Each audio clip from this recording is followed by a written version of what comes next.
that conference at 9-1, and that one loss was right here at the Hornets Nest to Fullerton. West LA losing yesterday drops them back slightly in the polls because they're 9-2 now. But it's interesting to see how the West LA Fullerton game goes later, with Fullerton coming off their only loss of the season to West LA. See if they can bounce back and get it back on the board. Here's the big question, James, because I heard you say it. Hey, they're not as competitive.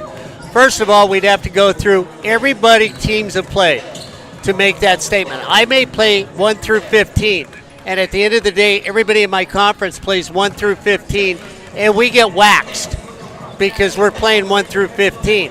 In the meantime, not putting OEC down because we know how much we love it. Same way, who did they play? Where do they rank the state of California? We know Perry Webster's going to play against competition. Does Saddleback play against the same competition as Perry Webster? We don't necessarily know unless we look over the entire season.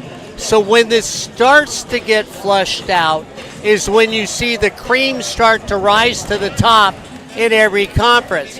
Once we get into conference play, you guys may turn around next time you do an OEC game and say, oh, wow, OEC, the bottom 5 teams are all 500. You may go back to the conference you just badmouthed right now and said, oh, look at those teams we badmouthed are now here. Because when you look at things like this, you have to look at who they played against. You can't just look at the numbers and say, who have they played in the top 10? Who have they played in the top 20? And then you can say, hey, you know what? They can't beat top 20 teams. So that's when you say, hey, it's a weak conference. Well, I don't know if it's a weak conference unless both of you can tell me who they played against, where they were ranked, and what sort of ranking you would get their competition. Yeah, I see what you're saying, Mark.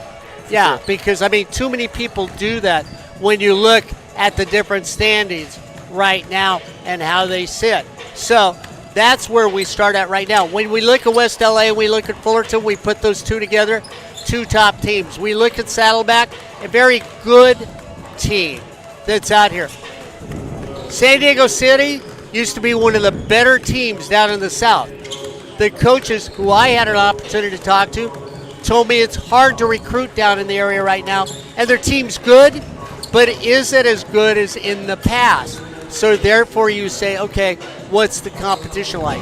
So that's what happens when you start ranking things, unless I look at you two like you are as homers, who would say to me, Fullerton is a top team in the state of California. Right now, number 2, right, Caleb? Yes, they are number 2, and we're number 2 in preseason as well. And I got to ask both of you because, I mean, I find preseason rankings ludicrous. Right. Because what's you're an athlete, Caleb. Yeah. Preseason ranking is what? It's trying to predict the future. Nobody can do it. It's very hard to kind of know what the team is going to be like without seeing it and only basing it off of last year, especially with the high turnaround level that JUCOs have. And, you know, James, I'm going to go to you. So we're going to look at you and say, oh, your team's better because you were number 1 last year. You lose 11 sophomores on your team. But then where are the rest of the people ranked? And are you going to take the same cream of the crop every year? You put them up at top. Then if you have a power ranking sit, I play Corey Nalen because he's ranked number 2. I whip Corey Nalen, ranked number 2, and now my power ranking puts me as higher. So really, I don't think you should even rank anybody till they get into conference play. I think it's ludicrous to look at rankings this early in the season. I think they kind of go based more like off a track record, right? They know Perry Webster's going to be a good recruiter. He's going to get the cream of the crop, like you said. And they just expect that. But sometimes you don't get those cream of the crop recruits, or sometimes they don't pan out. Like you were saying, I'm interested to see why is the recruiting not so good down in San Diego now? Well, they didn't explain that to me, why, but I think it's more competitive. So if you see other teams start to be winning programs here in the OEC, they're going to not necessarily, if there's no room to be a starter with Perry Webster, so Corey Nalen is a hot point guard coming out of high school. Perry Webster says, Corey, I like the way you play, but I'm going to have you sit. Maybe you want a red shirt. And Corey says, no, Perry, I can play, so I'm going to go to Saddleback. Right. You look at Cypress. Coach Al Haddif at Cypress, Him and his staff are incredible. I know Perry Webster hears this. He's going to say Mark's a Cypress guy. But they're incredible. They always have good teams there. So these are the people you're competing against when you look at it. And I can translate it over into soccer. Saddleback, when you look at Saddleback down there and BJ McNichol, you know what they're going to get. BJ is going to get the top players. You look at Cypress, is going to be sitting there at number 2. But if you look at Santiago Canyon was a perennial champion in soccer for 10 consecutive years. So who would you want to go play for? Somebody who's a perennial champion for 10 consecutive years. Irvine Valley all of a sudden now is up in the top 5. And Golden West College played for the women's championship this week. They didn't win, but Golden West College will recruit. Cerritos College on the men's side, 5 times they've made it to the championship. And what happens in the men's side? They won the championship this year. So if you're a soccer player, where might you play? If you live in that neighborhood, you're going to go to Cerritos College. That's how it works when you start getting the top recruits. I want to go where it's going to get me into, and let's be realistic, you got an athlete sitting next to you. He thinks he's pretty darn good, and they all think they can move on to the next level. I want to go play for Perry Webster. So when they recruit, the D1 school goes, hey, Corey Nalen, you played for Perry Webster. You won 2 state championships. Would you sit for me at Kentucky for 1 year and I'll make you my point guard? Corey Nalen, at 50 years old today, will pack his bags and go play basketball. Right, and I think that kind of ties into what we were just talking about with the preseason rankings. You kind of know who's going to get those recruits. And yes. So that's where it comes from. Yeah. It's just kind of repetition and knowing who's going to get who and who's going to be on the recruiting trail is what goes into that. And that's what happens when you watch a tournament like this. It has 2 very good teams and 2 excellent teams. Saddleback, they were right on the heels of Fullerton yesterday. Right. They played them tough yesterday. West LA, so we're going to look and see how this one turns out. Saddleback should beat San Diego City. And then on the next one, it's a rematch. You guys were there when you went into quadruple or triple overtime. It was just double. Not Not quite Corey that high. Nellen and I felt like we were here for 9.5 hours during that game. But Caleb, that's what I mean. So what 2 teams might you play for when you look at these 4? You might play for the next 2 teams that come along. Yeah, I mean, like you mentioned, when you are a perennial contender, people want to play for you. They want to contend for that championship. And as you guys were saying, that is how contenders stay contenders, right? And let's be real, nobody likes to lose. No, well, look at it today. Golden West College women lost in the championship game of soccer. Golden West College men lost in the championship for the SCFA, or the 3C 2A football championship. Who do you remember? The team that loses or the team who is state champion? Corey Nalen will say he remembers both. Most people only remember the winner. San Mateo.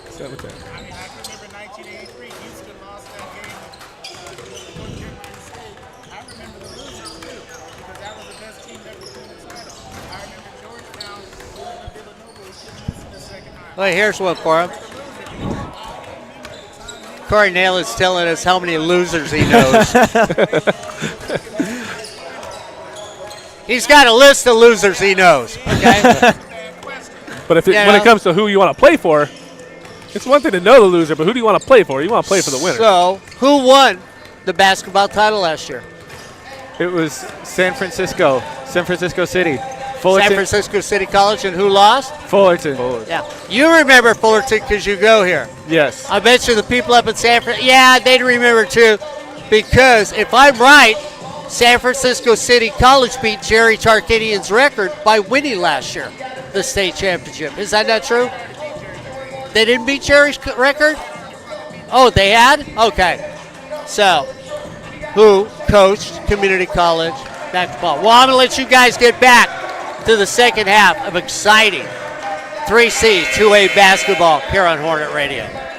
And as we get set to go, 55 seconds left in the half. Scores 31 for the Bobcats, 25 for the Knights.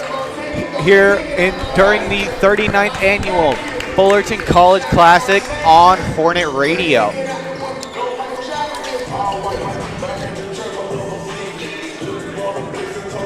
Now who's on the floor for Saddleback? On the floor for Saddleback is Severe, Ramen, that is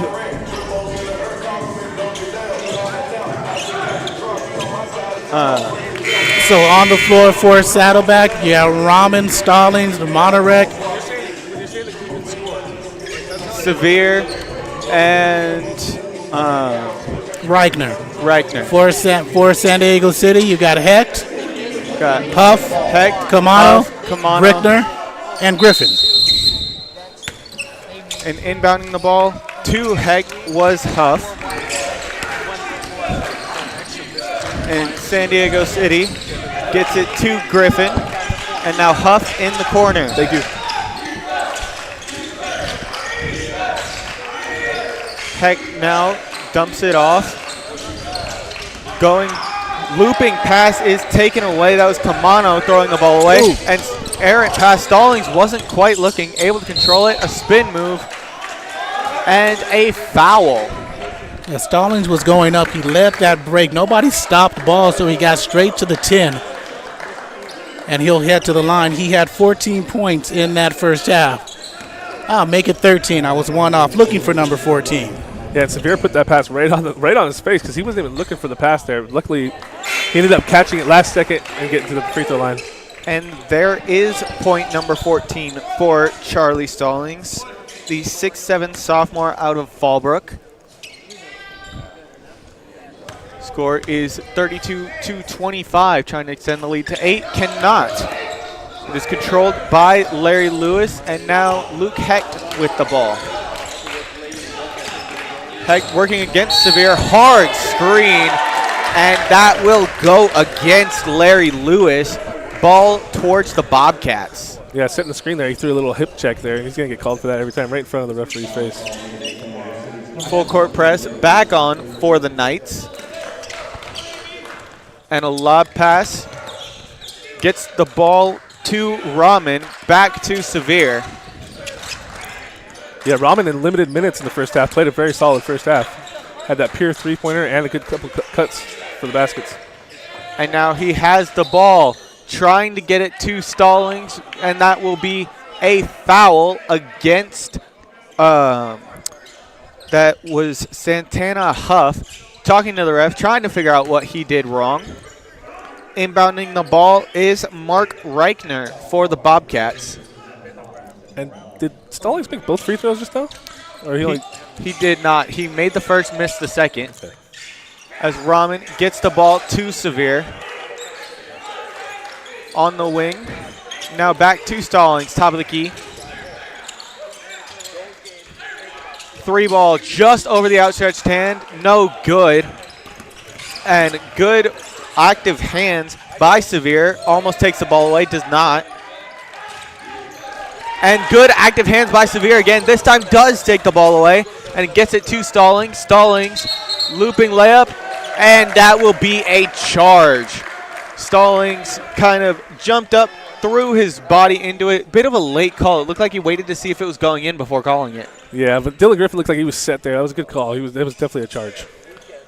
He kind of went in there a little out of control, and you're going to get called for that every time. And that is the second foul against Charlie Stallings. Luke Hecht bringing the ball up.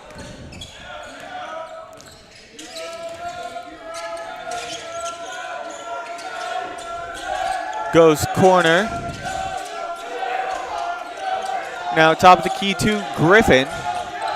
Griffin power dribbles and uses strength to make it a 5-point deficit, 32-27 in favor of the Bobcats. 18 minutes to go in this game. Yeah, Severe finds Ramen. And I think if San Diego City's going to have any chance of pulling this game out, they're going to need Dylan Griffin to really pick up his scoring here. Severe trying to find somebody, gets a screen from Stallings. Stallings pick and roll. And that is a travel going against Rahman. He just picked up his foot half a second before he started his dribble. Yeah, here at the community college level, they're going to call that for every time. They're not getting paid the big bucks. They're not going to not call it. Heck now going up the middle. Guarded by Severe. Severe gets it to Huff. And that ball is taken away almost by Monterey. And that will be a loose ball foul going against Monterey. Yeah, he was trying to reach for the ball, and he got all of his arm there. He was just pulling on his arm. In comes Christopher Williams off the bench. But the Knights really need to figure out how they can hold on to the ball here. They've had 16 turnovers, and that's led to 12 points off those turnovers for the Bobcats.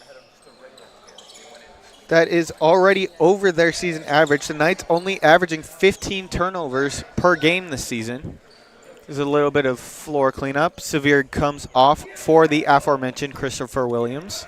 Well, that's good news for the Knights there. He's got 30 steals on the season and a few more tonight. Someone in the fans getting a lecture. Ball is in and back to Dylan Griffin. Griffin working ISO. Finds the tray ball just short. Controlled by Monterey. And now Williams. Williams, who had the big game, as we said earlier yesterday, was 0 for 5 from the field in the first half.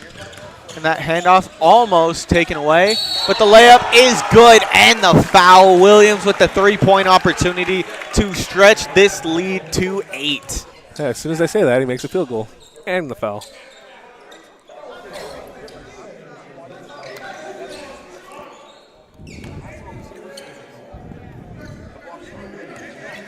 Williams shooting 72.5% from the line, misses it. So no three-point play for him. Heck now. Trying to get the place that he wants. Finds Griffin. And down. And that ball is almost taken away. That was Reichner who got the hand in to potentially take the ball away. But last touch off of a Bobcat. And the ball stays in possession of the Knights. Box set for them. Yeah, Stallings was trying to argue that the ball was not out on him, but it looks like there's nobody even around him. Like he hit it off his head or something. And that ball taken away, and it will be a loose ball foul going against Dylan Griffin on Christopher Williams. Williams trying to take a second, make sure he's all right. Yeah, he came hard down on his ankle right there. That looked pretty brutal. Now, did they call the ball out of bounds or did they call a foul?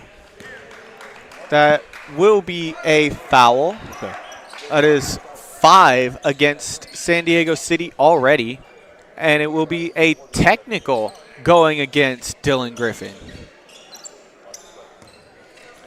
Going to the line is Reichner. First free throw, bangs just off the back iron and out. Reichner, 55% from the line. Gets the second one to go. Ball will stay in possession of the Hornets, or in possession of the Bobcats, excuse me.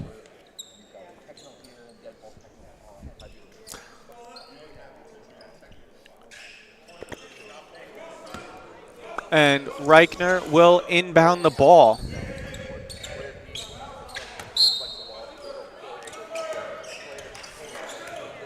Williams gets it behind half court, brings it up. And now Stallings, free throw line. Spins, fights through, and a foul. Just got the hand as he was going up. Did Abraham Camano. Charlie Stallings will go to the line. Yeah, a player like Stallings is hard to cover because he can go right hand, left hand, either one of them, and it looks comfortable with either one. Stallings looking for his 15th and 16th points of the game. Leads both teams in scoring. Misses the first, short. Now looking for just his 15th. 16.5 minutes to play. Score is 35-27 for the Bobcats. Now 36-27.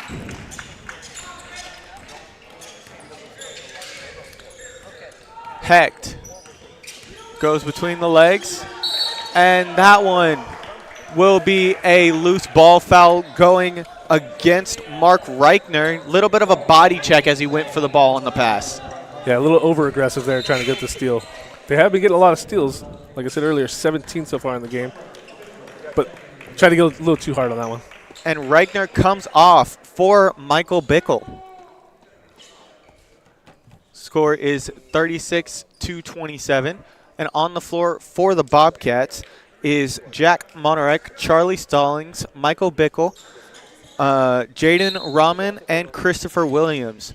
And for the Knights who have the ball, it is Dylan Griffin, Santana Huff, Larry Lewis, Luke Hecht, and Abraham Camano, who loses the ball right now. Stallings got it to Bickle.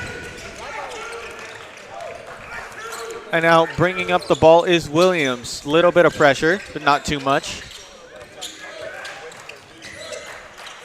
Bounce pass to Stallings. And now out, Bickle, open. Kicks out, and an ill-advised pass taken away by Lewis, and Lewis takes it the whole way and scores.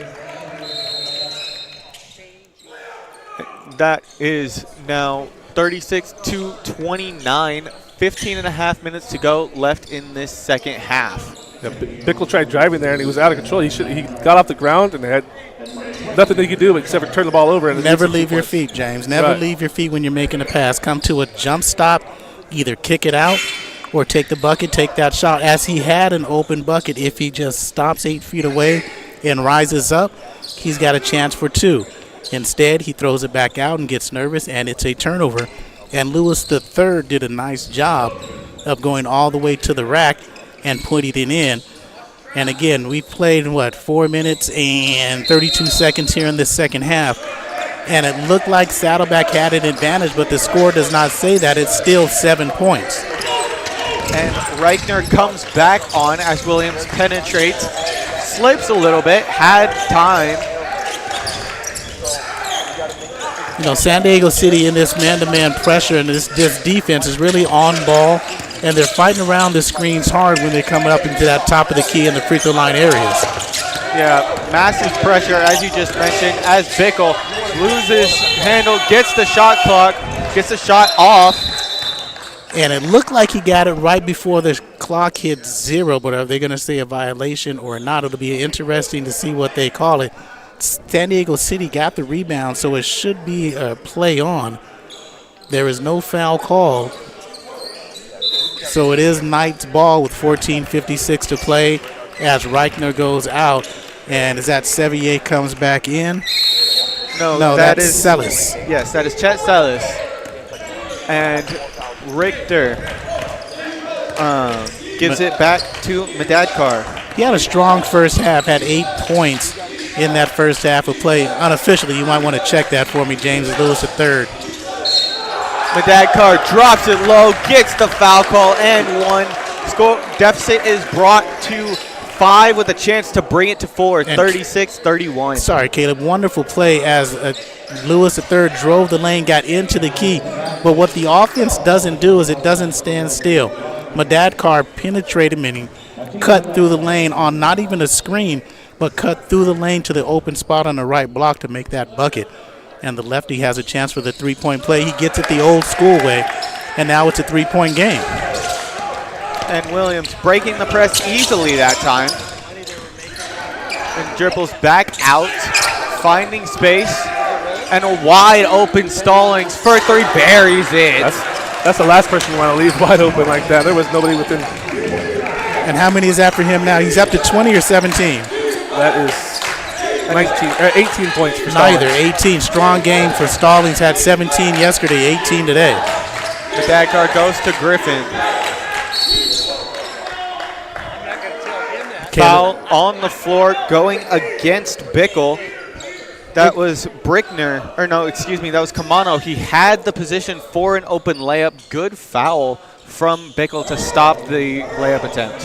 Yeah, it was just why was it a good foul? Because Camano had an open layup for an easy 3 points. Now they have to work for it again. Well, that good foul happened because he was out of position there on the front. And Stallings takes the ball away. Goes layup hard, high off the glass. Hard foul against Dylan Griffin. Stallings will go to the line.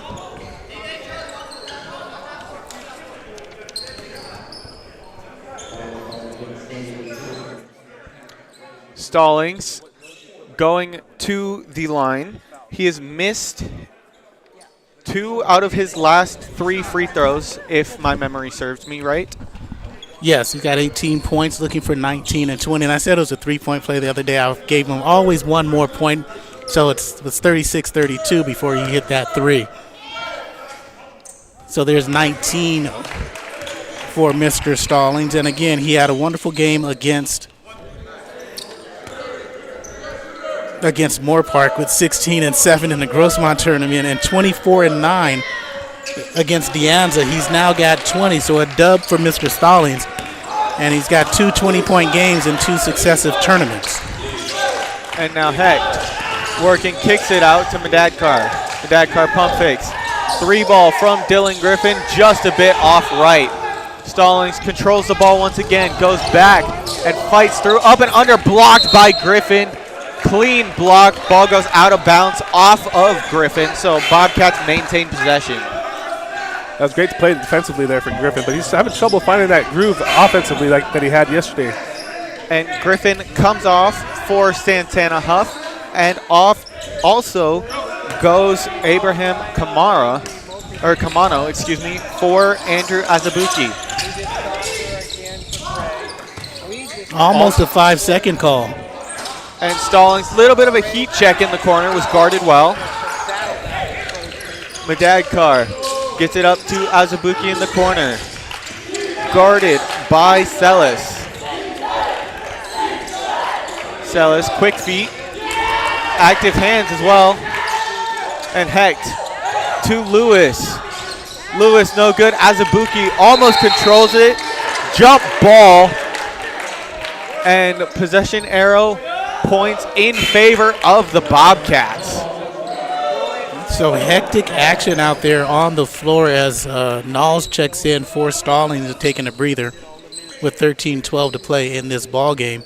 It's the 39th annual Fullerton College Classic on Hornet Radio. San Diego City in black, Saddleback in white. They have the ball with Celis Williams with it. Rahman, Knowles, and Bickle on the floor. Bickle in the corner, might be open for a 3 if they get it. But last touch by Madadkar off his foot from the pass by Williams. Looked like a bit of an ill-advised pass. Even if it was off his foot, I didn't see a way to get it through. Now, Severe off the back, tries to fight through, loses the ball, gains control of it again. Severe tries to go reverse, doesn't get it, foul. He made contact with the face of Larry Lewis. The ball goes to the Knights, scores 41-32, just under 13 minutes to play. Who's leading the way for the Knights, James? For the Knights, that is Madadkar with 11 points, and Huff has 7. And Lewis now to Madadkar. Gets it over to Huff. Huff working against Bickle and throws the ball away. He's saying, hey, that's my bad. It slipped out of my hand. Turnover and Bobcat ball. Some more sloppy passing there from San Diego. That's their 20th turnover of the game. Uncharacteristically 20 turnovers of the game for Mitch Charlin's team. This is one of the most well-disciplined and most effective and efficient teams you'll see in a 3C2A. Moon got the ball to Severe to break the press. Now it goes back to Moon. David Moon working against Santana Huff. Trying to find something. Crosses. Steps. Slips a little bit. And gets the foul call. Bailed out. Yep. I would agree. I was going to say the same thing. He kind of got bailed out there. He slipped and it looked like he had to carry there. Now Moon will go to the line with a chance to extend it to a 10-point lead with 12 minutes, 10 seconds to go. That's already their 9th team foul, and there's still 12 minutes to go in the half. They're going to be shooting in double bonus here after this one. And Moon misses the first. Dylan Griffin comes back in. Santana Huff goes off. Moon averages 2 points or 1.9, so we'll give him 2. He's got 2. Looking to go over 1 over his average. Averages 13 minutes per game this season. Moon up and good. Goes over his season average. Heck, working against, that is Reichner. Azubuike. Had a cutting Matabuki, didn't take it. Too much body by Bickle on the curl by Madadkar. And that'll put San Diego City in the bonus, 1-1. And guys, just like that, it was a 4-point game, 36-32. Saddleback, as San Diego City was coming up, but the Knights haven't scored in the last 3 minutes. And Saddleback has extended their lead to 10 at 42-32. Madadkar's first 1-1 is good. He will get the chance to make it a second. He's now in double figures with 10 points this evening. Or this afternoon, wherever you are.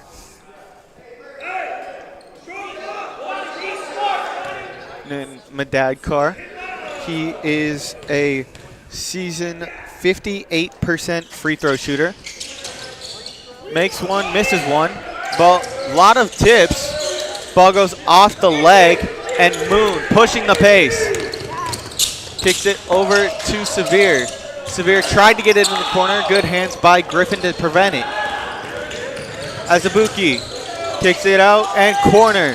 Had a shot, decided not to take it, dribbles in, loses the ball.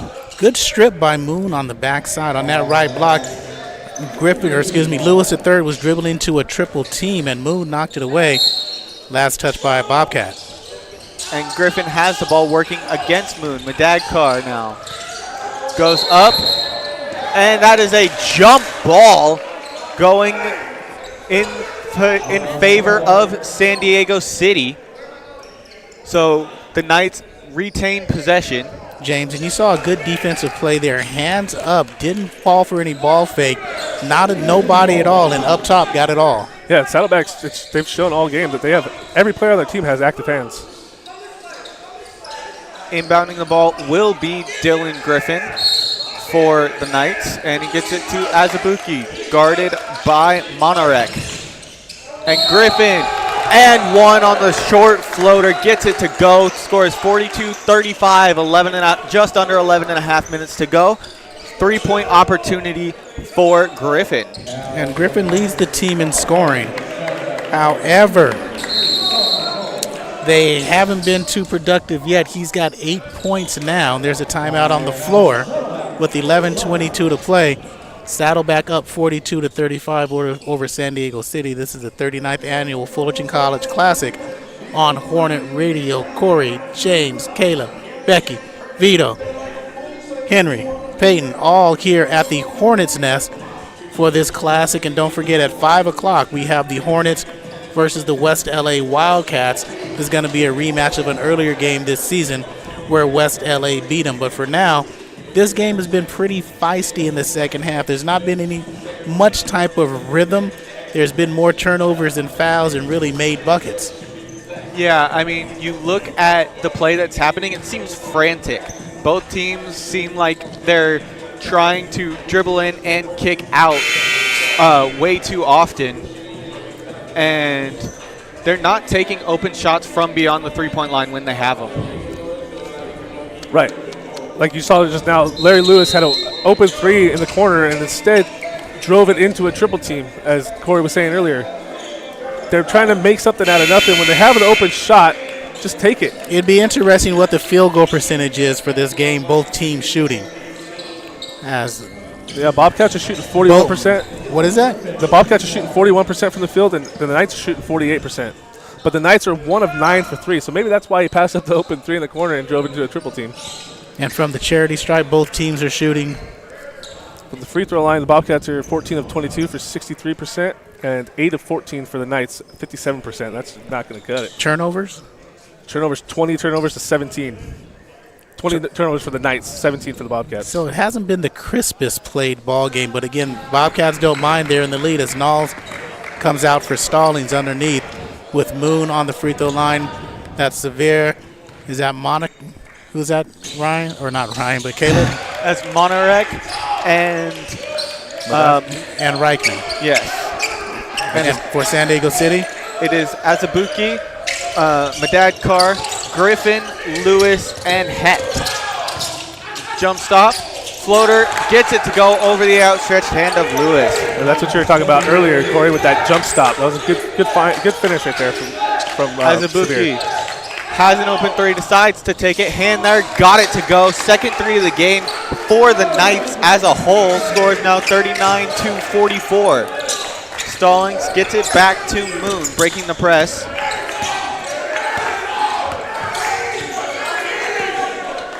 And just like that, it's a 5-point game here. This isn't And that three from Sevier is good, bringing it right back to an 8-point game. That's 5 quick buckets for Sevier himself after breaking that press and then hitting that three.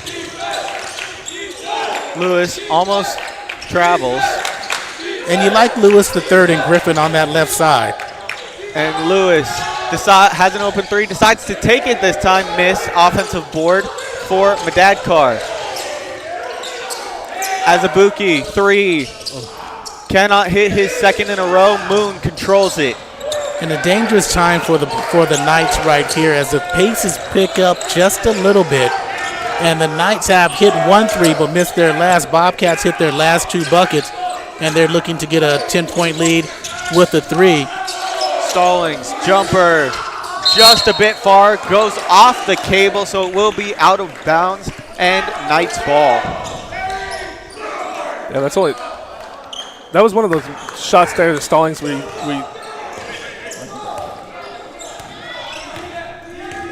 that was the first time that Stallings looked like he wasn't comfortable on the jumper there. He's 6 of 10 from the field and leading the game at 20 points. And a pump fake. Now down low is Lewis, goes high. And then commits a loose ball foul after he missed that completely. He had a not wide open, but he had an open shot. And going to the line will be Charlie Stallings. Yeah, he's got 20 in the game already. And he's averaging, he's 61% from the free throw line on the season. Hits the first, makes it a 9-point game with 9.5 minutes to go. And in that Grossmont tournament, the only loss that Saddleback had was to, San Diego City in that same tournament. So they're playing in 2 tournaments in a row. And Stallings clings off the front iron.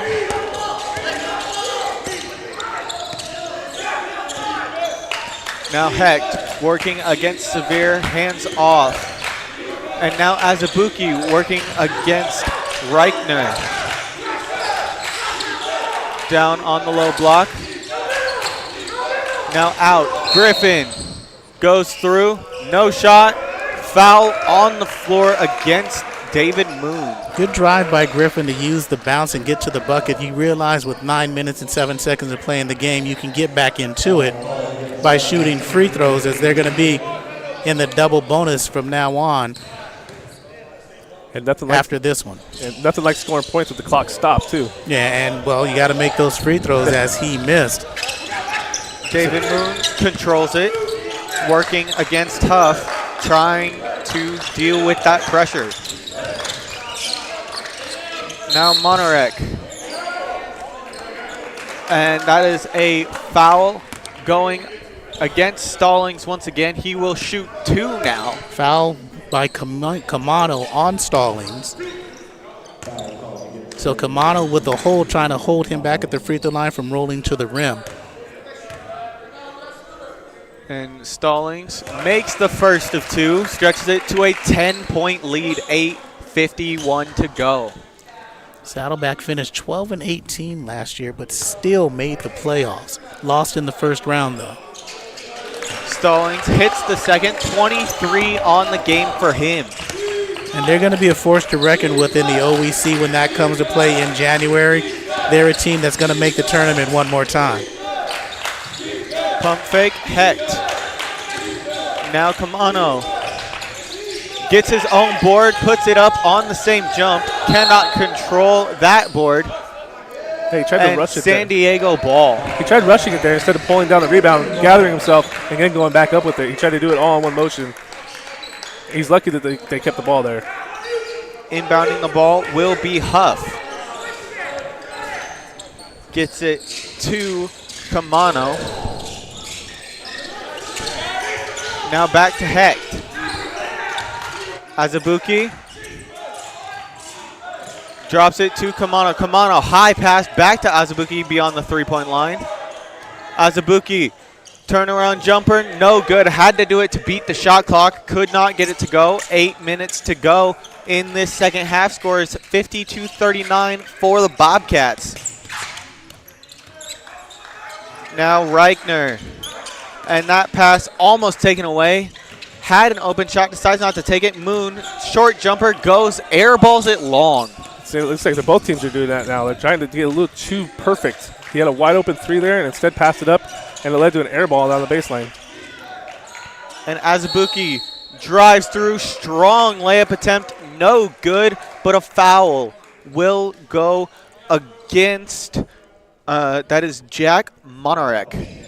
So Andrew Azubuike Jr. will go to the free throw line to shoot 2 to hopefully bring it back to a single-digit game. Yeah, with only 7.5 minutes left, running out of time.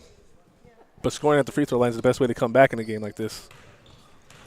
A couple of guys waiting at the scorer's table to check in for the Bobcats, as the first one from Azubuike is good. Moon and Severe go off. Rahman and Williams come back on for Saddleback. Score is 50-40, 7 minutes and 40 seconds left to go. Both teams in the double bonus. Any free throw or any foul will result in 2 free throws. Azubuike shooting 90% from the free throw line so far this season. 9 for 10 coming into today. Timeout taken by the Bobcats. Scores 50-41, 7 minutes and 40 seconds left to go. Bobcats up front. And you are watching the 39th annual Fullerton College Classic here on Hornet Radio. So, as you look, rebounding goes big time in favor of the Knights, 30-18, but they haven't been making the most of it so far. Well, yeah, because they're shooting 43% from the field, too. But their three-pointer is 2 of 12. That's not going to cut it. And 11 of 18 from the free throw line. 61% from the free throw line. You're not going to win games like that. But Saddleback's only shooting 65% from the free throw line. It's all about turnovers in this game. They've forced 21 of them already, and they've gotten 18 points off of those turnovers. And that's the difference in the score. And you mentioned the Knights shooting 43% from the field. The Bobcats only shooting 42. It's the free throws and points off turnovers, as you mentioned, and also three-pointers. The Bobcats shooting 35%, 5 of 14, so they've been hitting at a pretty consistent clip from deep, and that has been a key point for them as well. That's strange, too, because they do have the 21 turnovers, but they have about the same amount of shots taken, 32 and 33. And also, we mentioned the rebounding a little earlier. Make sure to stay tuned for the West LA Fullerton match at 5 p.m. West LA beat them because of the rebounding difference and free throws.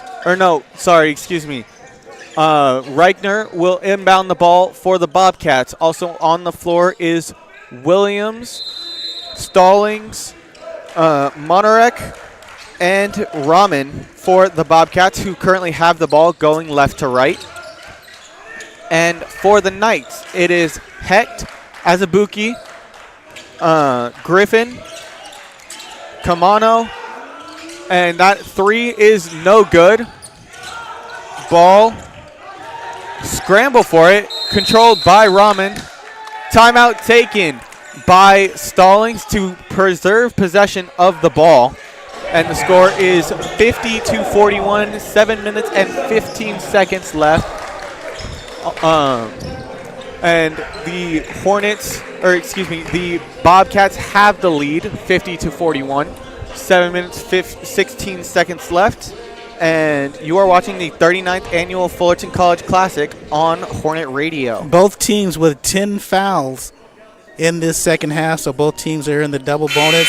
The Bobcats have 3 timeouts remaining, and San Diego City has 4 timeouts remaining. Yeah, both teams have gone to the double bonus in both halves. 21 fouls for the Knights, 20 for the Bobcats. It's been a scrappy game for sure. And that was a good heads-up play there by Stallings, getting that timeout call after the loose ball was picked up by Williams. And on the floor for the Bobcats is Williams, Monarek, Stallings, Rahman, and Reichner. And Williams gets the ball to Monarek. Now Stallings, high post. Travel called. Jumper would have counted had he not traveled. Inbounding the ball is Griffin to Hecht. And on the floor for the Knights, it is Hecht, Griffin, Azubuike, Huff, and Kamano. Griffin now. Azubuike drives left, switches back, goes right. Open 3 in the corner for Huff, decides not to take it. Griffin, low post, pivoting. Azubuike drives through. Strong take to the basket. Yeah, he's brought a lot of energy for them today. Azubuike's been a little spark plug. And Williams, double teamed off the press, finds a way to break it. Little bit of a trap here back near the free throw line, or half court line, excuse me. Stallings getting a screen. And Williams, crafty ball movement, just high, and ball controlled by Griffin. Bad offensive possession, too much dribbling if you're the Bobcats. Yeah, not 3 ball buried from Hecht. 52-46. Deficit down to 4. Just like that, a 4-point game. A bad offensive possession followed by a good 3-point shot. How many points for Hecht? That is... Rahman working against Azubuike. Goes right. Has a lane. Does not get the layup. But the second chance bucket from Reichner is good. Scores now 52-46. Snuck in on the weak side to get that bucket. Big bucket to keep it at a 6-point lead. Azubuike drains the 3 That's in his the face second. of Reichner. Sorry about that, Caleb. That's his second of this second half, and it cuts that lead to 3. It's getting intense here at the Hornets' Nest. Yeah, after that timeout, San Diego comes back with a fire as Rahman gets the ball to Reichner. Screen from Stallings. And now Williams slips a little bit. Gets the ball down low. Double teamed. Reichner for 3 from the corner. Short. Controlled by Kamano. Caleb, and Reichner had 26 yesterday in the win versus West LA. He's only got 3 tonight. Hecht, Azubuike hit the last 2 threes. Thought about it there. Yeah, that gave Azubuike 10 points in the game. He's only averaging 4.8 on the season. Double his average so far. And now right wing is Dylan Griffin. Guarded by Stallings. Crosses left. And that will be a foul against Stallings. They're going to call Stallings with the block or the forearm shiver with the cross. I'm not so sure about that because Griffin was the one who initiated contact into the chest. But again, he's the one that falls down. Stallings gets the foul because he's stout. I was going to say either Stallings is that strong or that was good acting there by Griffin. And onto the court for the Bobcats comes Severe and Moon. And onto the court for the Knights comes Madadkar. Both free throws are hit by Griffin, and it all of a sudden is a 1-point game. Double team. And again, that 2-1-2 is employed. Moon gets it to Ramen. Ramen back to Moon. Drives through. Thought about dumping it off. Does not get it to go. 4 minutes, 10 seconds left. Good thought, poor execution, and then Severe with this foul here up top, 30 feet away from the bucket. Sends him to the line for 2, and the Knights have a chance to take the lead with 2 made free throws. Griffin went 1 of 2 last out. Yeah, Coach Fisher looks a little heated over there. You don't want to see someone foul someone 30 feet from the basket. On a 1-point game in the double bonus already. And timeout taken by the Bobcats. They are still winning 52-51 with 4 minutes and 11 seconds left in this game. And you are watching the 39th annual Fullerton College Classic here on Hornet Radio. Now, as we mentioned, bad foul. They have a chance to take the lead. They've been on a very good run. They were at a 10-point deficit, it seems, not 5 minutes ago. Right, and they're doing it with a balanced attack. That was their 3rd player now getting into double digits. You got Dylan Griffin with 11, Madakar with 12, and Azubuike with 10. They're spreading the ball around, and they're making it happen. As the Bobcats, they only have 1 player in double figures, and that's Stallings, who's leading the game in 23 points. Yeah, Stallings has been killing it for them, but they do need that balanced attack more.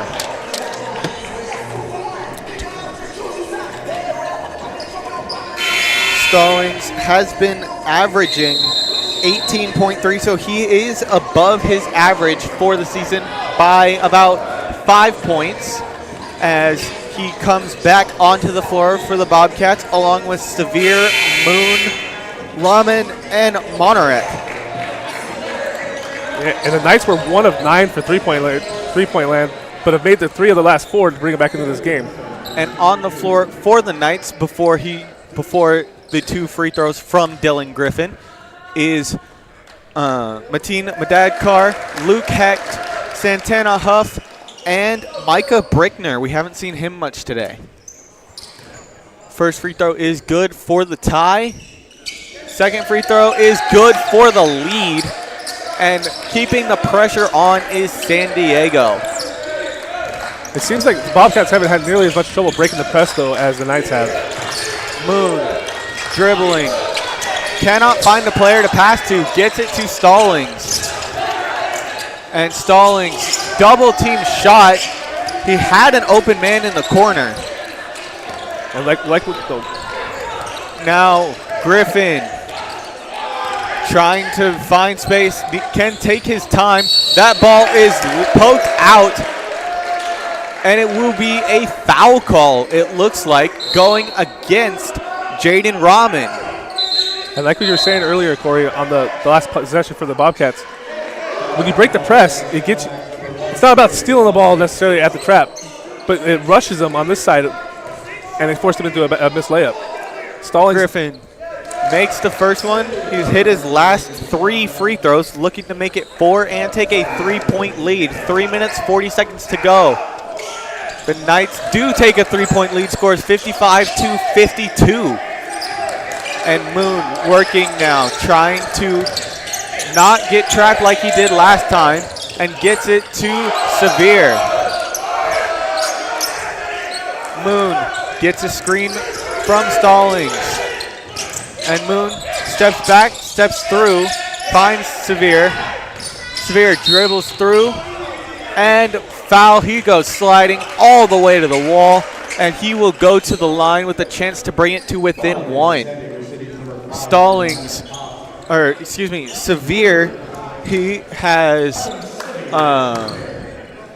Severe has 7 points on the game, and he will go to the line with a chance to make it 9. 3 minutes, 18 seconds left, and he misses the first. Yeah, he started off the second half with the back-to-back buckets, but since then he's kind of gone cold. And he got to the line there with faking a jumper from about 30 feet away and drove to the basket. That was their best offensive possession they've had in a while. He hits the second one to bring it to within 2. 3 minutes, 15 seconds left. Huff now gets a screen from Hecht. Working against Sevier. Hecht kicks it out. Active hands by Rahman. Almost steals a pass, but it deflects off his hand and out. Knights retain possession. Inbounding the ball will be Brickner. It's crazy how fast the momentum's shifted in this game. Seems like just a few minutes ago we were talking about the Knights down by 10, and now they're up by 3. And that time he does steal the ball, and ball goes out to Williams now. And hard foul going against Stallings. Bickle had a chance. Stallings will go to the line. What a great find there from Williams, though. Foul by Griffin as he hits Stallings. Stallings will now head to the line for 2. He has a chance to tie the game.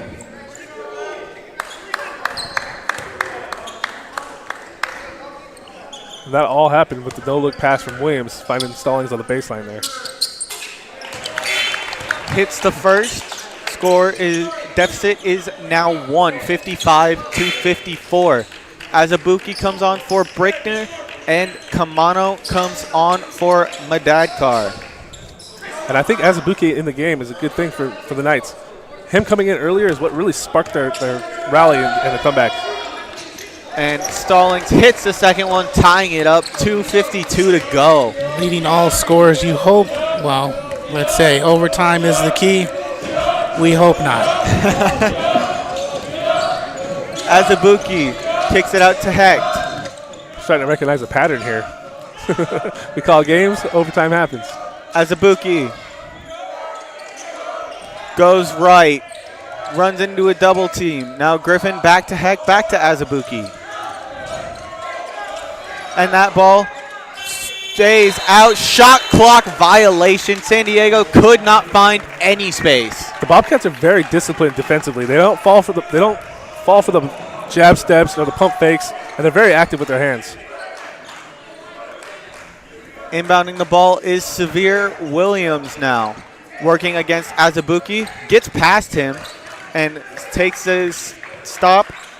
Bickle hands it back to Williams. Bickle with the screen.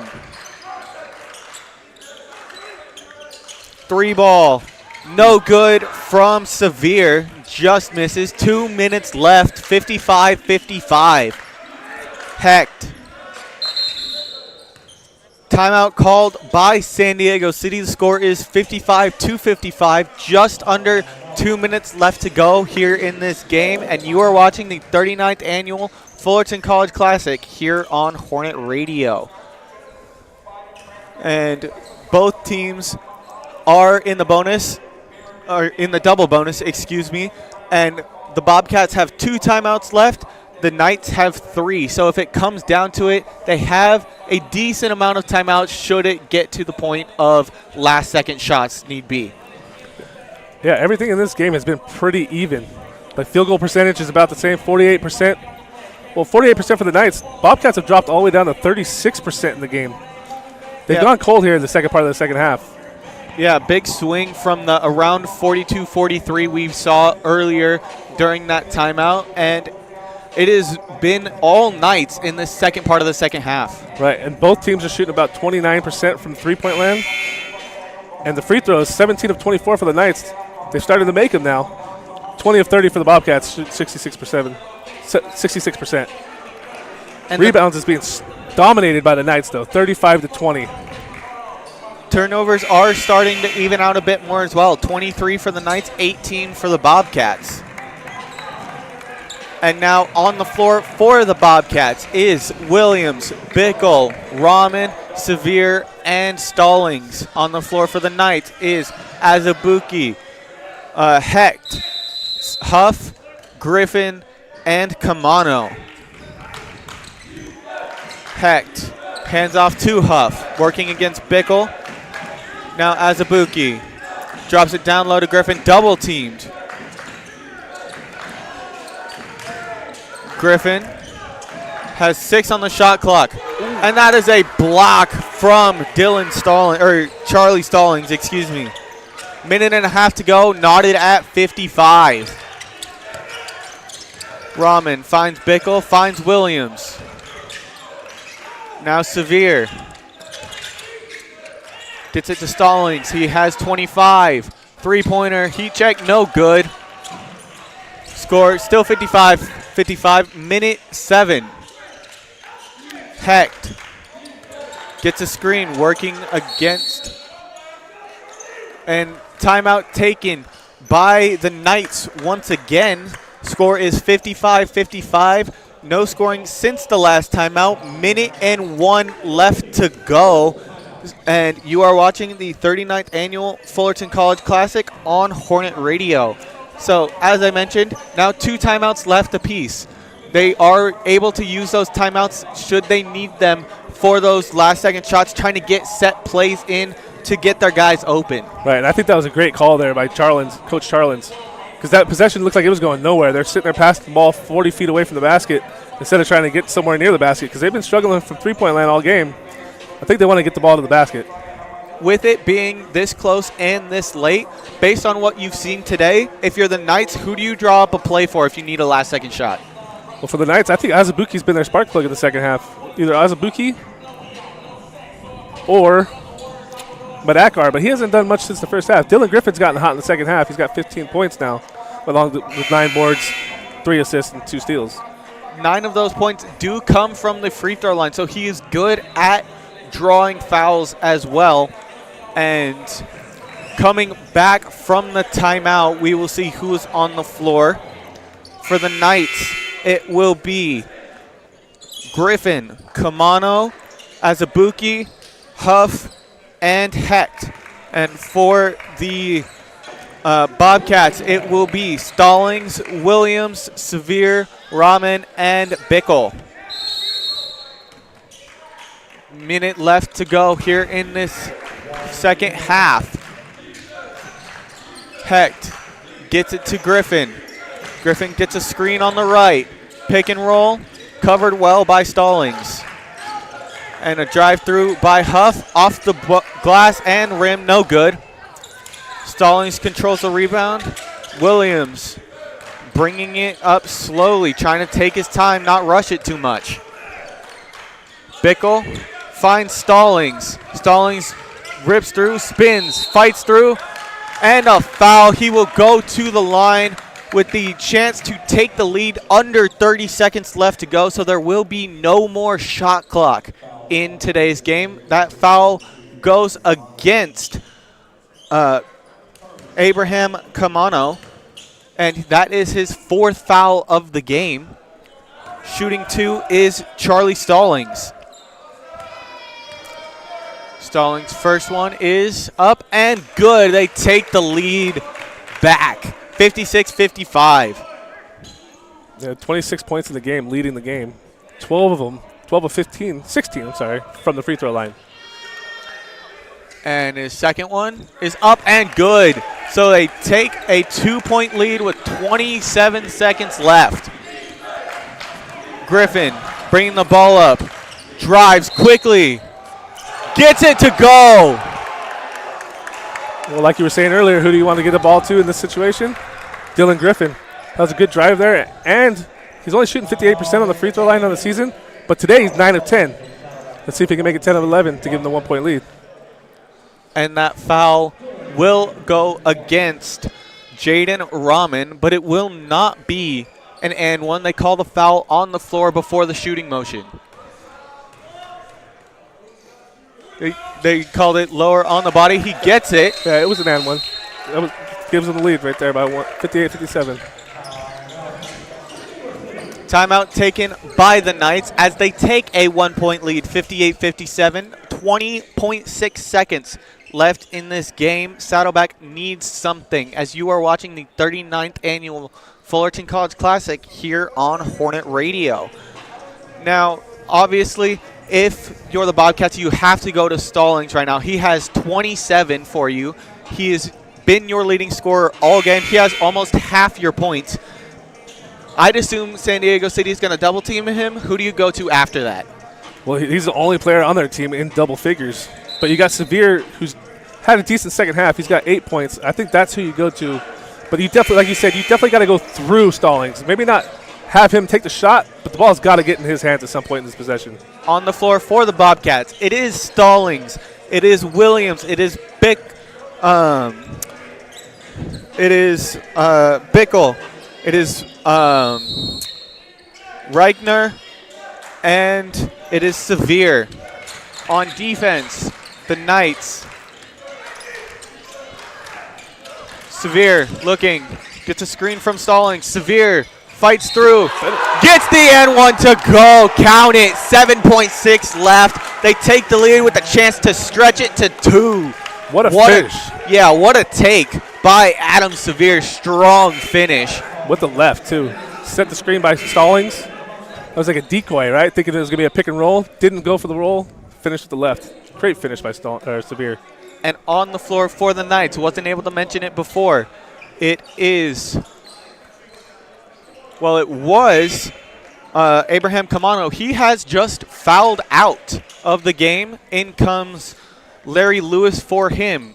Also on the floor for the Knights, Luke Hecht, Abraham Azabuki, and timeout taken. So we will reset the lineups after we come back from the timeout. Score is 59-58. Bobcats have a free throw when we come back, and you are watching the 39th annual Fullerton College Classic here on Hornet Radio. So, free throw for the Bobcats, and the Knights out of timeouts now. If they miss, they cannot take a timeout to advance the ball. They have to be able to push it up the court quickly.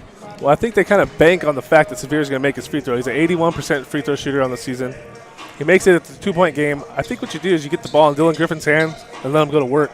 Either drive the basketball, make that, or make it from the free throw line. Either way, they have a good chance to get this tied up. Even then, they still only have 7.5 seconds to get the ball all the way up the court and get a shot off. It's going to be very difficult for them to get a good shot with that little time left. Especially with how well the Bobcats play the press. They play really good press defense, so it is going to be hard to get the ball up there. And they have struggled with the press just a little bit today with the 23 turnovers. Either way, I think the ball has to go into Dylan Griffin's hands after this free throw. Adam Severe will go to the line. Also on the floor for the Bobcats, Charlie Stallings. It is Williams, it is Rickner, and it is Bickle. On the floor for the Knights, it is Azabuki, Griffin, as you mentioned. It is Huff, and it is Hecht, and Lewis all the way down on the offensive side of the floor. Free throw is good, as you mentioned. 7.6. Oh. And the Bobcats will now press, trying to get them to waste a little bit of time. Griffin going to work, as you said. Griffin dumps it off. Azabuki has an open shot, gets it to go. Tied at 60, 1.3. That's a good find there by Dylan Griffin. Ball is up. Oh. And no foul. We will go to overtime once again here on Hornet Radio. Score is 60-60.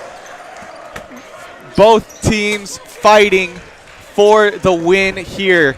And you are watching the 39th annual Fullerton College Classic here on Hornet Radio. You know, I think the Knights really got bailed out right there because I don't think Huff was giving the ball to the referee like on purpose. I think he passed it to him thinking it was his teammate, and they ended up giving the ball back to him and letting him inbound it again. I think he really did get bailed out right there.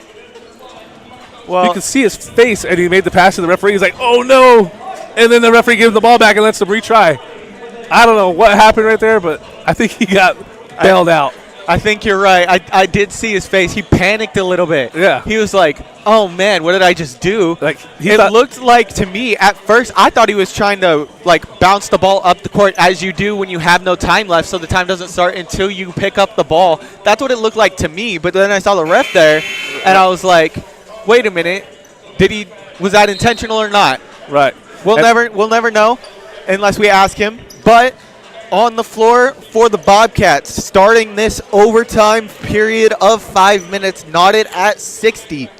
It will be Stallings at center court for the tip. It is It is Reichner. It is Williams. It is Rahman.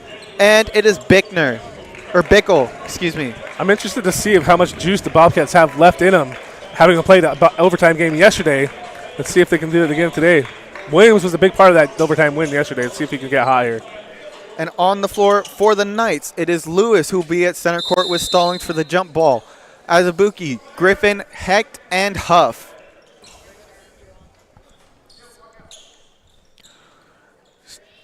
Center court, tip controlled by Hecht after a couple of jostles.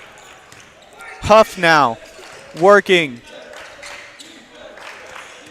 Griffin drives through, kicks out, open three, Azubuike. Misses, controlled by Stallings. Stallings pushes it up to Bickle.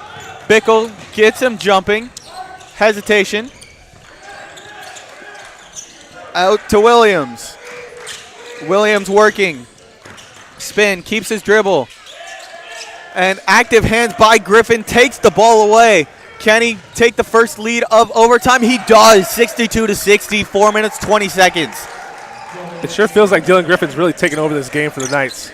The second half has been strong for him. He's almost rivaled Stallings in scoring, 20-27. And remember, he went into the half with only 6. And Bickle now to Stallings. Stallings with the spin. No shot. Foul on the floor against Griffin this time. It's the third foul of the game.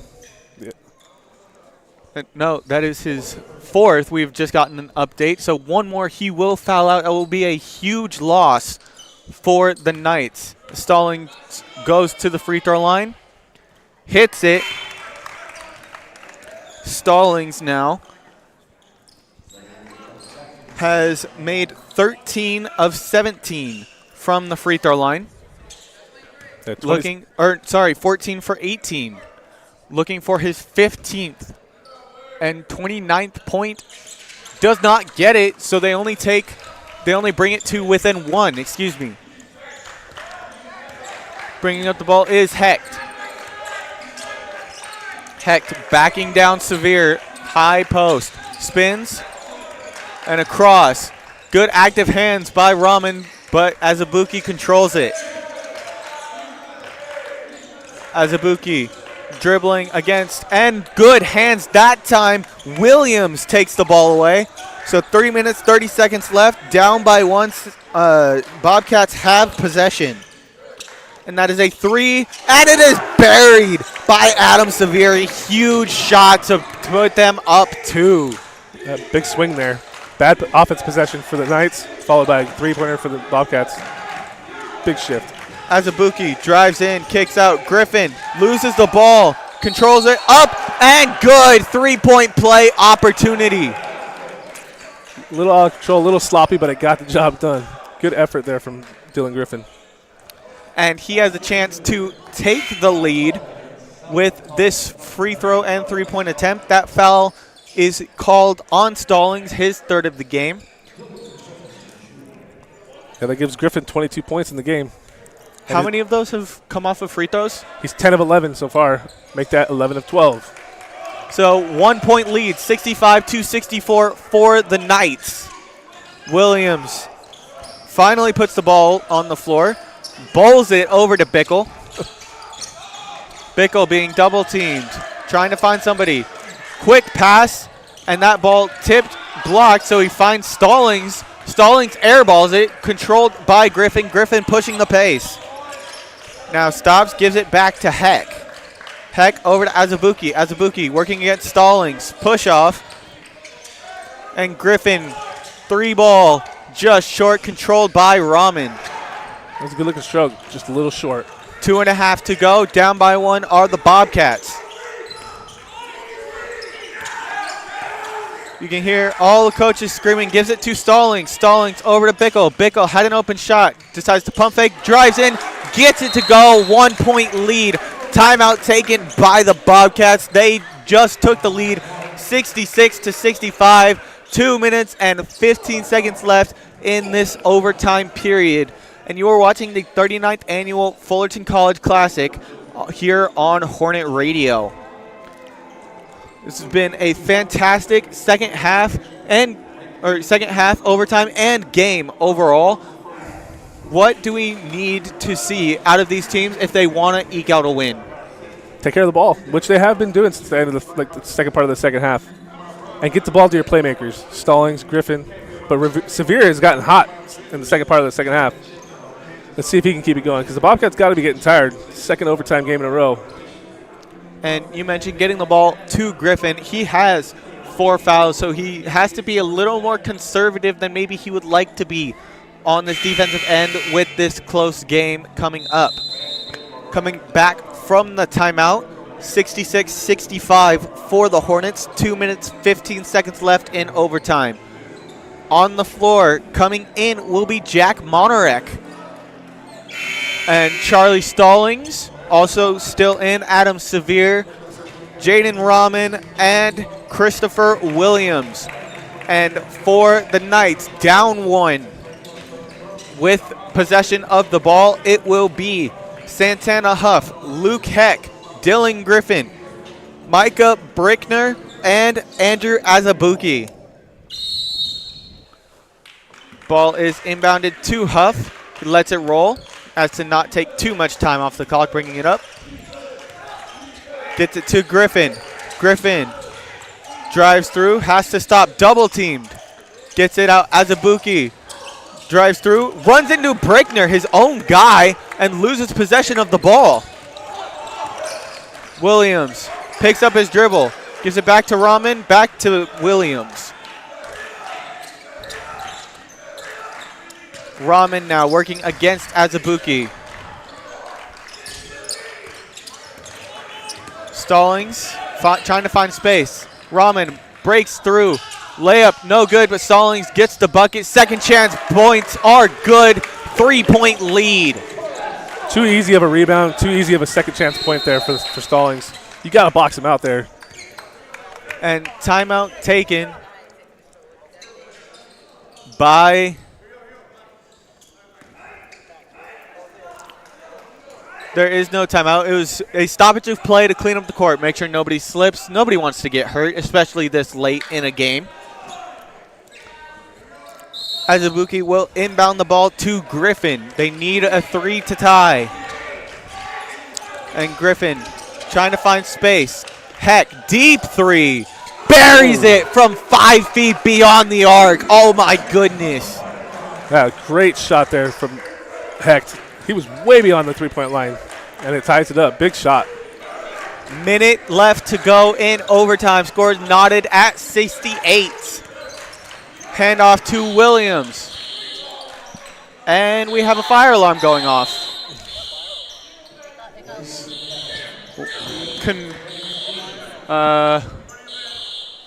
Not exactly sure what's going on, but we do have a fire alarm going off in the gym, so stoppage of play, 54 seconds left.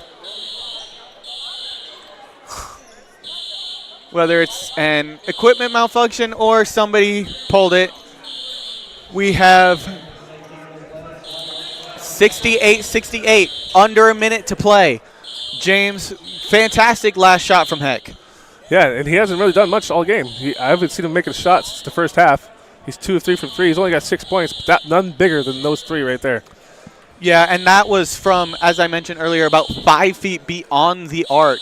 That was a heat check of a shot, and he buried it when they needed it the most. Yeah, and he didn't even hesitate. He got the ball, and he knew he was taking that shot, and it was nothing but net. Great shot. And for the Bobcats, Stallings, as we've called his name all game long, he is up to 30. He has had a 30-piece. He has just under half of the Bobcats' points. He's been a huge factor in today's game. Yep, him and Sevier have been doing all the lifting here. 30 for him, 14 for Sevier. Then he got 7 from Bickle, 6 from Williams. Yeah, Williams isn't having quite the night he had last night either. No, but David Moon is doing well on the glass. He has 4 boards, only 3 points though. And 4 fouls, so he's got to be careful there.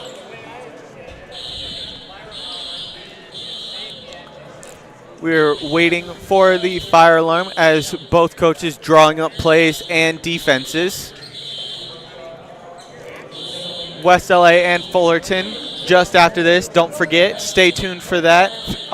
Great game coming up. Fullerton looking for revenge after being handed their only loss of the season by West LA. And West LA trying to avenge for their loss yesterday to Saddleback in overtime. Saddleback won an overtime game. Can they win another back-to-back? Yeah, it's almost like does this little delay help Saddleback or hurt them after the overtime game last night? You think that they'd be a little tired, need a break, or do you stiffen up, start to get a little tense? Interested to see how that turns out. For me, it could help, but also because when I play, if I stay stagnant for too long, I lose my adrenaline.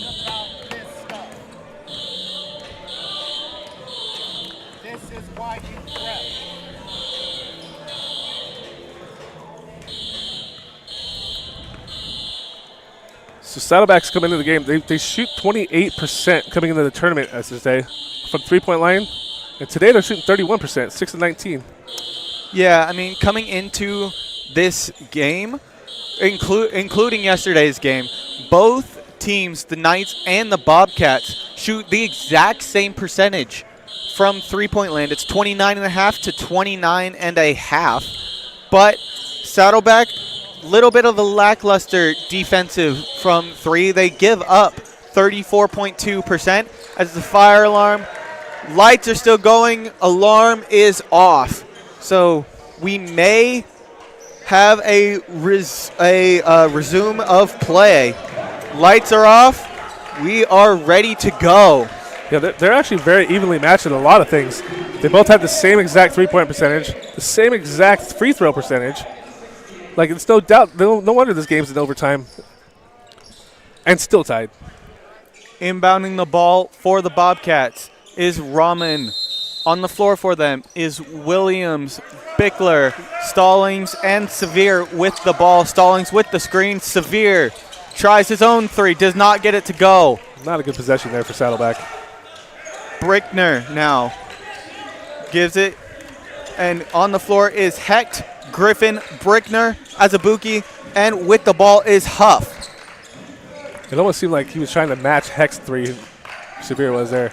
That's what it looked like to me as Hecht. 10 seconds on the shot clock, 25.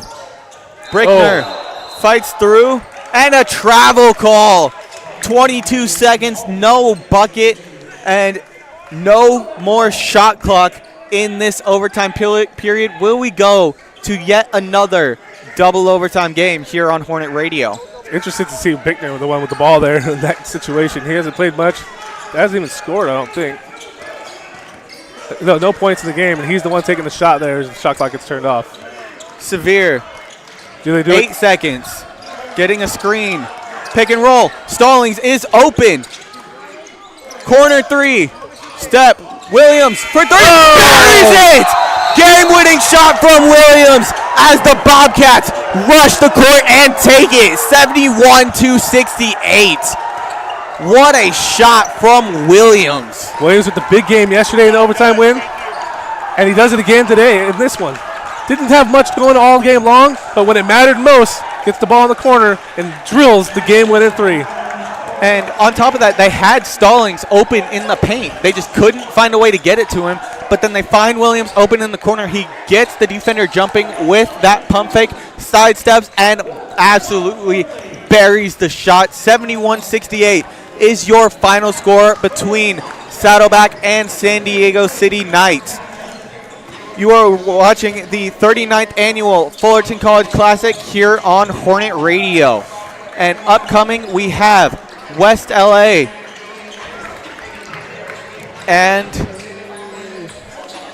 Fullerton coming up in just a few moments. Final stats from that game. So the Bobcats take the win 71-68. They finish the game shooting 39% from the field and 30% from three-point line, with the biggest one coming there at the end from Christopher Williams. Yeah, and then for San Diego City. Their leading scorer was Dylan Griffin with 23, and then after that it trickles down to Mateen Madadkar, who had 12, and Andrew Azabuki, who also had 12. Leading rebounder for them was Dylan Griffin once again. He had a double-double. He had 10. And then after that, it goes to Kamano with 9. Kamano and Larry Lewis both fouled out of the game for the Knights.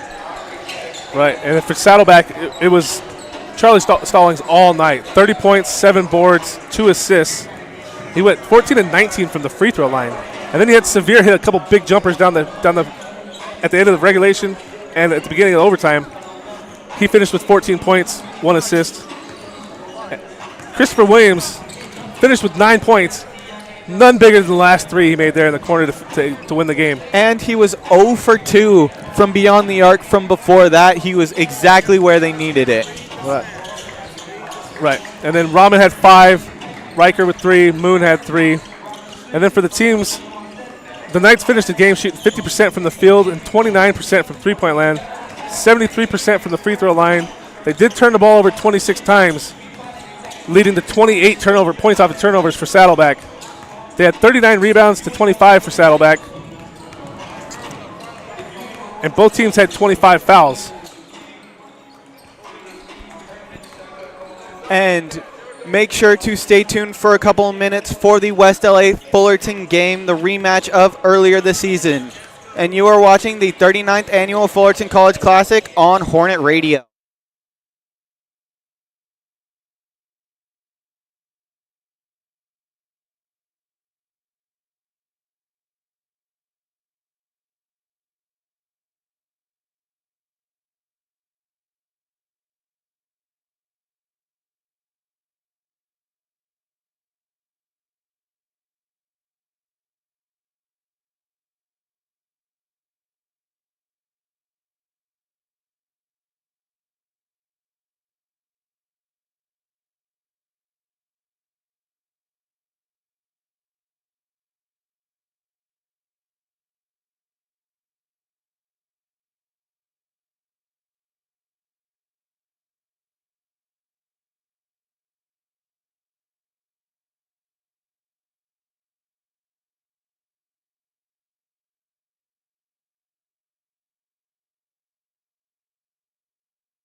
And welcome back to the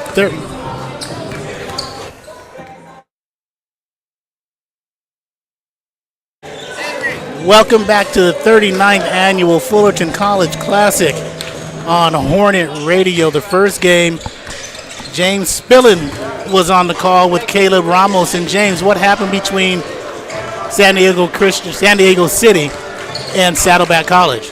Well, they went to overtime. Saddleback won their second straight game with an overtime victory with a last-second three-point shot from Christopher Williams. It was game winner in the corner. Good find from Bickle. They found a way to go 2-0 in this tournament. Okay, and tonight, and the second matchup is between West LA, the visiting team, and we're here at the Hornets Nest, and the Hornets, they try to avenge an earlier loss to West LA. Peyton Castellanos-Meek, what you got to say about that? Yeah, in that game, Fullerton lost to West LA 92-86. Where West LA had took advantage most of that game, but for Fullerton, both Jakari Miles and Thompson tied for 25 points. And as we look at the Hornets coming into this ball game, what's their record, guys? 10-1, 9-1, 11-1, 20-1? 9-1. 9-1 coming into this contest. They're only lost to, again, the aforementioned Wildcats of West LA. And West LA coming in at 9-2. There we go. And their last loss was against Saddleback College in overtime. There we go. Saddleback loves overtime games. That's an OEC thing, I must say. Corey Nayland, James Spillin, Peyton Castellanos-Meek at the table. Second half, Caleb Ramos. Mike here from the old guy, Mark Pavlovich, a little bit later. Becky to the next of us. She's a superstar. Vito to the right of us. He is an artist. And up top is Henry J. Medina on the camera works here at the Hornets Nest on Hornet Radio. As we get into the starting lineup for the West LA Wildcats, head coach is Anthony Jones in his 11th season. They were on a 7-game win streak until yesterday when they lost to Saddleback. They'll start Chase Coleman, a 6'1 guard from Philadelphia Southern Coast Academy in Florida. Brian Torres, a 5'9 point guard from South Central Kennedy High School. Michael Baba, the center out of the Republic of Congo. He went to Sierra Canyon High School. He is 6'7", 220 as a freshman. Malachi Knight, the team's leading scorer, is 6'5", out of Hawthorne. He is from Lusinger High School. And Michael Williams, wearing number 32 in blue, 6'4", 185 pounds from Santa Monica Prep. Inglewood is his hometown. So again, blue and white versus blue and white. The blue with the white trim is West LA, and the Hornets are in white. And head coach Perry Webster, it seems like his 20th season at the helm, but it's only 10, 11, doesn't really matter because he's one of those coaches with over 200 wins, 235 to be precise, only 445 losses, in his career. Yoda Aki, 6'7", 215 out of Sonora High School. Jaden Patterson, he gets the start, 6'1", out of Santa Monica Prep. St. Monica Prep. Teammate of Michael Williams as a prep student. Jakari Miles, the 6'3 sophomore from Stevenson Ranch, West Ranch High School. Bishop Brooks, 6'4", also out of West Ranch High School at Stevenson Ranch, California. And Braden Smith gets the start, versatile, 6'8", 215 from Peninsula High School. Hometown, Bourntown, I should just say hometown, is Rolling Hills, California. And it's going to be an outstanding matchup here today. 2 top 20 teams in the state of California. Yeah, I couldn't agree more. And not only will this game really affect the record, but really too is when it gets to playoffs, when it comes to head-on-head and common wins. And they're going to look back on this to see who's the better team and who isn't. So the Hornets averaging 77.8 points per ball game as a Perry Webster contingency walks by. 77.8, that's coming into the tournament. They allow 65 points per game. West LA gives up 78.3 coming into the tournament, or this classic invitational, what you want to call it. Not a friendly, though. and they average 85.1 points per contest. That is tops out of the 4 teams playing this here Friday and this now Saturday, as Smith and Baba at center court. There's the tip, and there's Brooks controlling. The team in white is Fullerton with the blue trim. They'll be going right to left on your screen. There's Aki and Smith. Back door, Aki for 2, too easy. First bucket is good for the Hornets. 16 seconds into the contest.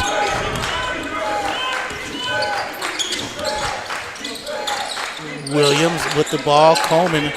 Chase had 14 points and 6 rebounds yesterday against Saddleback in the loss. Baba underneath. Lanky look shot. No.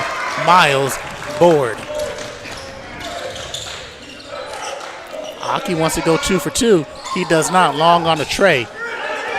Rebound to Coleman, his first. Coleman very quick, agile point guard out there. Here's Williams. Set shot 3. Looks good. No good. Long. Hits the stanchion. That is out of bounds. Possession goes to the Hornets. Yeah, and right there, good ball movement, but just bad shooting at the end. And in the backcourt, Jaden Patterson. Perry Webster says he doesn't have a Sean Newman type player or even an Ian Fox type player on his team this year, but they said he's very versatile on the wings. Back door, there we go. Peter Patterson, too easy. That's a second great pass from Braden Smith there. Finding the backdoor cutter with the bounce pass. Back up, Chores now. Chores is 5'9", over to the right side, Williams. Micah with the ball and the dreads. Back to Torres, bounce down to Baba. Good matchup here, athlete on athlete. Interception by Patterson, the second turnover. And the Hornets come the other way. Outstanding three-point shooter is Miles, 43.1. Prove me right. No, he doesn't. Back rimmed it. Rebound goes to Malachi Knight. Knocked out of there by Bishop Brooks. Yeah, that 43% is good for 6th best in the OEC this season. Head coach for West LA is Anthony Jones. Anthony Jones is in his 11th season, 185 wins, 82 losses. Make it 83 losses. I can't really do math, so if somebody wants to correct me on that later on, you can. But we'll give him 185 in 11 seasons. Coleman chases it down. Deep 3 straight away. In and out. No. Rebound to Smith. Poked away. 2 legendary coaches here. Both coaches have been to the Final Four. West LA has been there once. Perry Webster multiple times as they won 2 tournaments. 2 state titles, 1 in 19 and 1 in 23. They played San Diego Mesa. Miles off the screen, no good. Rebound Baba. Yeah, and right there, you can't afford to miss shots in this kind of game. Malachi Knight spinning a whirling dervish for 2 from the right block. He's the team's leading scorer. He averages 18.1. That came into the Classic. You guys will give me updated stats from yesterday's ball games as Smith meets it. Foul underneath. Another good find from Braden Smith. He's really facilitating good, and it seems like he's got a little connection with Aki tonight. He's one of the most versatile players in the country. And he's been on a heater lately, too. He's averaging 21.6 points the last 3 games. And now you have Enzo in there, who was perfect at the free throw line so far this season. Oh. So that's Yoda Aki at the free throw line. And he connects on the first. That gives him 3 points this evening out of Sonora High School. Local product from La Habra. Misses long. Rebound Smith, dump down Brooks. 3-point play. So that was a smart play right there. Got the rebound, passed it out, and gets in. 7-2 your score. Hornets with the lead. And that was by Bishop Brooks who got the bucket. Here's Coleman working on Smith. And Smith is so versatile. He comes out, he guards the big man in Baba, harasses the point guard in Coleman, and forces a bad shot. He's got a chance to be Defensive Player of the Year in the OEC. Bishop Brooks looks good. is good for Bishop Brooks, and they're off quickly with a 10-2 lead, starting off here the first 4 minutes and 34 seconds in this ball game. This is the 39th annual Fullerton College Classic on Hornet Radio. You think Fullerton remembers that loss they had to West LA? They came out on fire so far to this game. Braden Smith with 3 assists, 2 rebounds. Bishop Brooks is on fire. They look good so far. In that loss to West LA, Fullerton shot 50%, but as you guys said earlier, West LA out-rebounded them in that ball game. Yes, they did. They were out-rebounded 40-24 in the ball game. Jakari Miles had 25 points, 5 rebounds, and 3 assists. He had hit 5 triples. And Thompson, that's Trey Thompson, also had 25 and 4. Braden Smith had 11 points and 4 rebounds, also had 2 blocks. For West LA, they shot 54% in that win. 20 of 26 from the charity stripe. Malachi Knight has the 2 points here for the Wildcats, scored 22 and had 8 rebounds. They were also 6 of 10 from three-point that game, too. And so far, they're 0 for 2 to start this game. So it's a team that doesn't rely on the three-point shot. It's kind of refreshing in today's age of basketball. Back on the floor is Torres looking for Knight coming across the screen. Williams at the top has the ball, skips into the key. Baba double team, traveled many times. Shuffle, shuffle, hop, skip, travel, travel. That's the 3rd turnover by the Wildcats. And he's saying it's refreshing to see him not shoot, live by the 3-ball. I couldn't even imagine watching the game without the 3-point line. Do you remember that? Oh, yeah.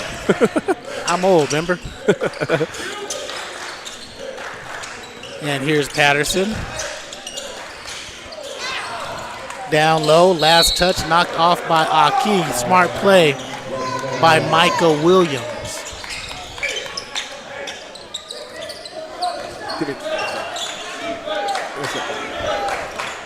All right. I got it right now. It's Coleman. You let me know, James, on the right wing, but near us. High screen by Williams, pick and pop out. Working against Patterson. In the key. And this is one staple that Perry Webster has is their strong defense in his 10 seasons. He's always been consistently in the top 3. Torres a deep left wing 3. Front rimmed it. Second chance. Malachi Knight with the carom.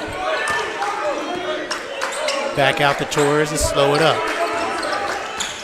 Anthony Jones is the head coach for West LA. Dumps it down low to Baba. Got working on also into the ball game against MJ Smith. And converts for 2. Baba, the first point for the Wildcats, 10-4 with 15 minutes to play in this first half of the ball game at the Hornets. And that's a good crowd here on a Saturday afternoon. Saturday evening, I should say now. Miles drives, reaching in by Torres. Foul by Torres on the shot. Miles will head to the line for 2. Recruited by Cal Baptist, going to go there next season. First team all-conference last season in the OEC. Yeah, and now Jakari Miles going up to the free throw line. He is 40 for 62 on free throws so far this season. Averages 17 points a ball game, does number 5. Like we said, in their last matchup, he put up 25 points. Misses the first free throw. Back rimmed, and as good as a three-point shooter as he is, it always amazes me that they're not 85 or 90% from the charity stripe. 66% from the charity stripe right now. Miles' second free throw is up, and it is good. And now Jakari Miles' first points of the game. So the score is 11-4, 14:44 to play in this first half. Fullerton in the man-to-man while Williams drives and takes that extra skip. No good. Good rebound by Yoda Aki. Patterson on the far side. Working down low to Yoda on that right block. Uses the height advantage over Coleman. Gets bumped. Powers through the bump. And he's got 5 points. Yeah, it did. He used his size, his speed and strength, and he's able to get in. It seems like Aki's come out pretty aggressive so far this game. And speaking of aggressive, Malachi Knight misses on the put-up. James says he got away with a travel. That was good defense by M.J. Smith. M.J. Smith, Yoda Aki, Bishop Brooks, Jaden Patterson with the ball, and Jakari Miles on the floor for the Hornets. Pull up three straight away. Yes, sir. Yeah, you could tell that was good when the minute it left his hand. 6'3", 210 pounds. Feathery stroke from the outside, 16-4 Hornets. First time in the ball game is Titus Morris. He's wearing number 2 in blue. Deep three by Coleman, tries to answer, does not. Miles with his second carom. Here he is in the front court. Settles. Wants a screen from MJ. On the left side, he gets it. MJ rolls. With a little hesitation. High arc. Good defense by Baba.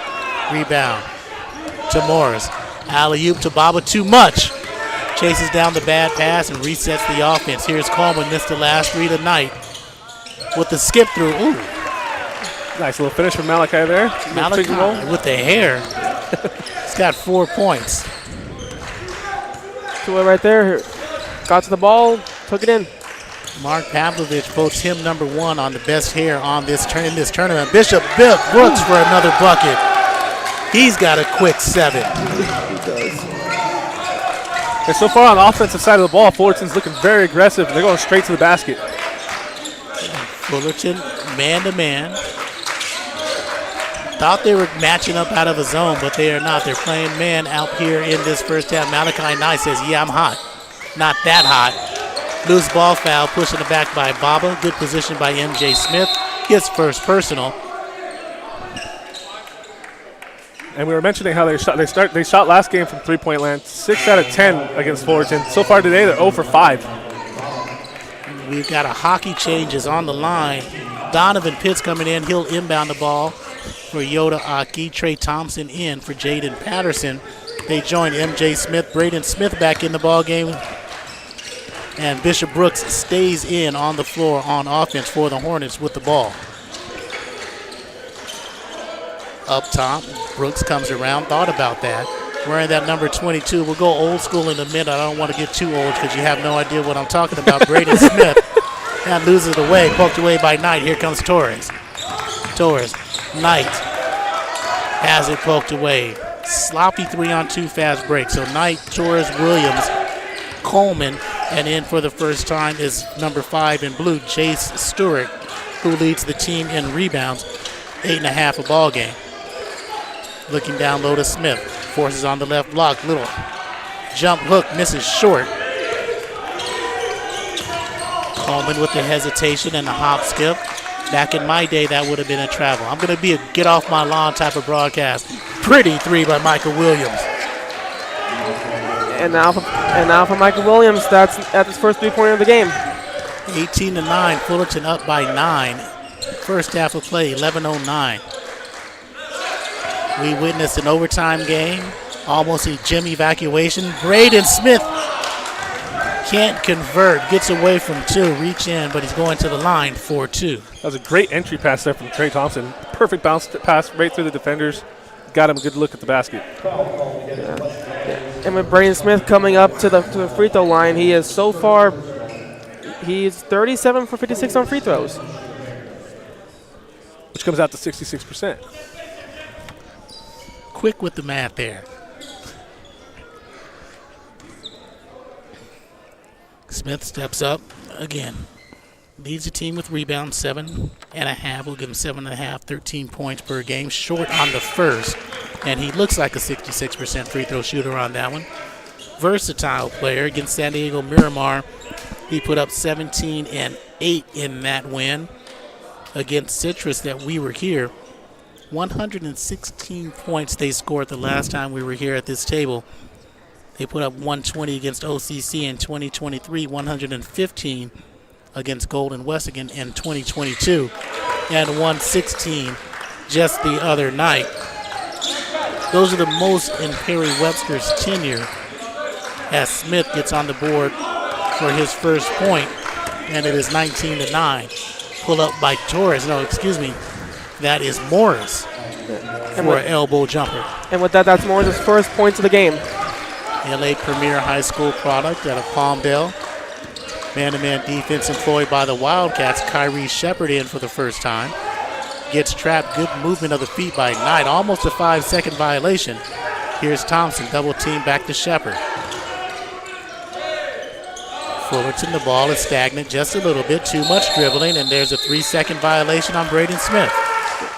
Really good defense right there by West LA, because they like in this situation right now, how the score is, they need to play aggressive.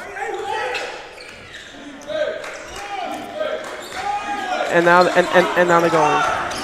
Torres, or excuse me, that is Morris to Williams. Pop up. Coleman, easy three straight away. Nestles home nicely. And it was a good screen set by Jace Stewart at the top. Yeah, and I think on the last possession, he got away with a little bit of a moving screen to free him up. That time he was definitely stationary. It was a good screen. 19-14 Hornet lead. Shepard. The sophomore was an all-conference performer last year, second team. Hounded by Michael Williams on that wing. Hits.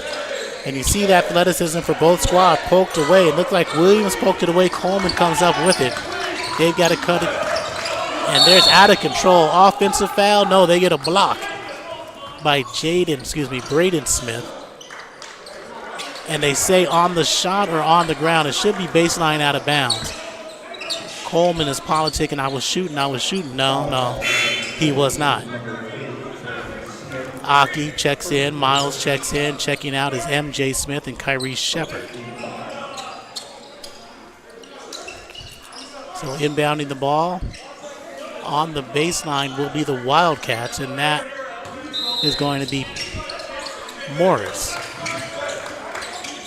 Inbound to Coleman. Quick first step, gets into the lane, matriculates and nothing doing. Morris kick out. Stewart doesn't want that shot.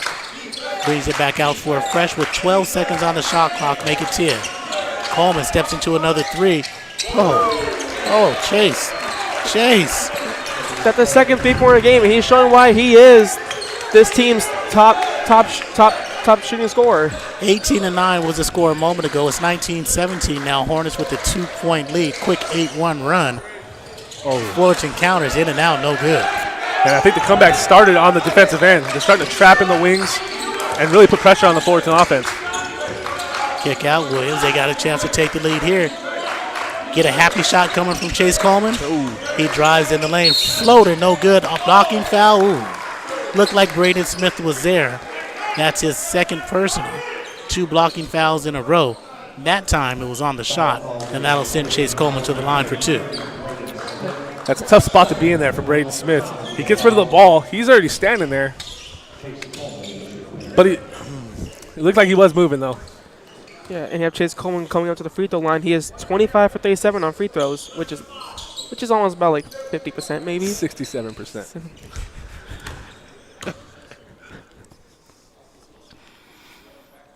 At the 145 grades this semester. Actually, 2 threes are made by Coleman. Misses the free throw.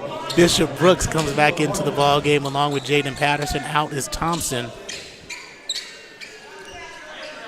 and Smith. They are joined with Pitts and Miles and Aki. Both free throws missed by Chase Coleman, who shoots 32% from 3, 69% from the line.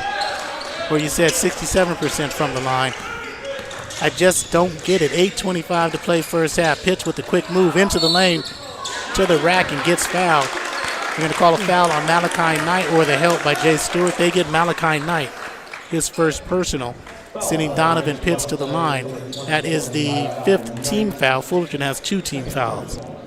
That was a good aggressive drive there from Pitts. Stop passing the ball around the wing and start driving into the basket, get into the paint. One of 4 players in double figures who average double figures for the Hornets. The lefty puts up the first and misses.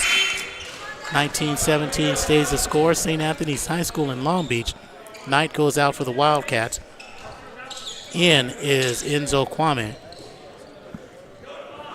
Something about a lefty stroke that just looks so much prettier than a righty. I don't know. Works in baseball, works in basketball. Number 3 on the floor in blue is Keani Bowens. Also in as he makes the second free throw. That's now his first points in the game, and that's his 14th free throw compared to about 19. So 20-17, Fullerton trying to get their hot streak back. They started off hot in the first 8 minutes and have cooled off in the last 4. They do hold a 3-point lead against the Wildcats. And And I think that's where it all starts with Fullerton. When they're playing well, it starts on the defensive end, and when they're not playing well, same thing. They're giving up open threes. The defense is where it all starts for Fullerton. Perry Webster calling out directions in his 10th season, 2-time state coach of the year, assisted by Tom Gurrell, Devin Uglin, Marshall Johnson, and Ryan Perry. Too easy for Yoda. Yeah, and now it's Yoda's seventh point of the game. 22-17 is your score. 7:34 to play in the first half.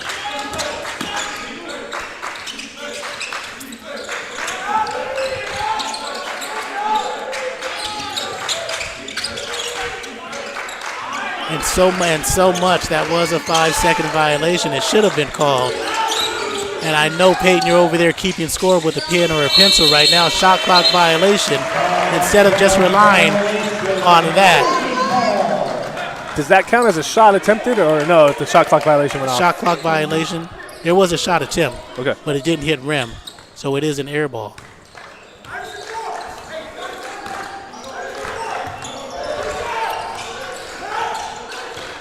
Patterson with the ball up top.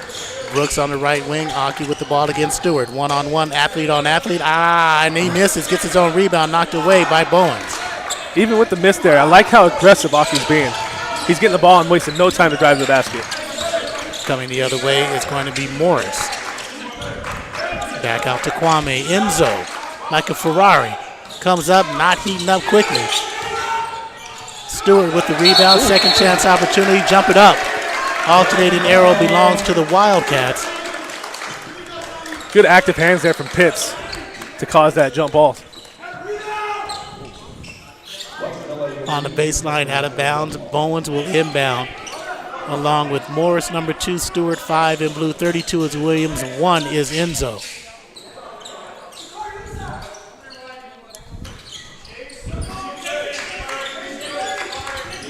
Looking for someone up top, and they find Jace Stewart. Jace had a double-double last time out. Very athletic.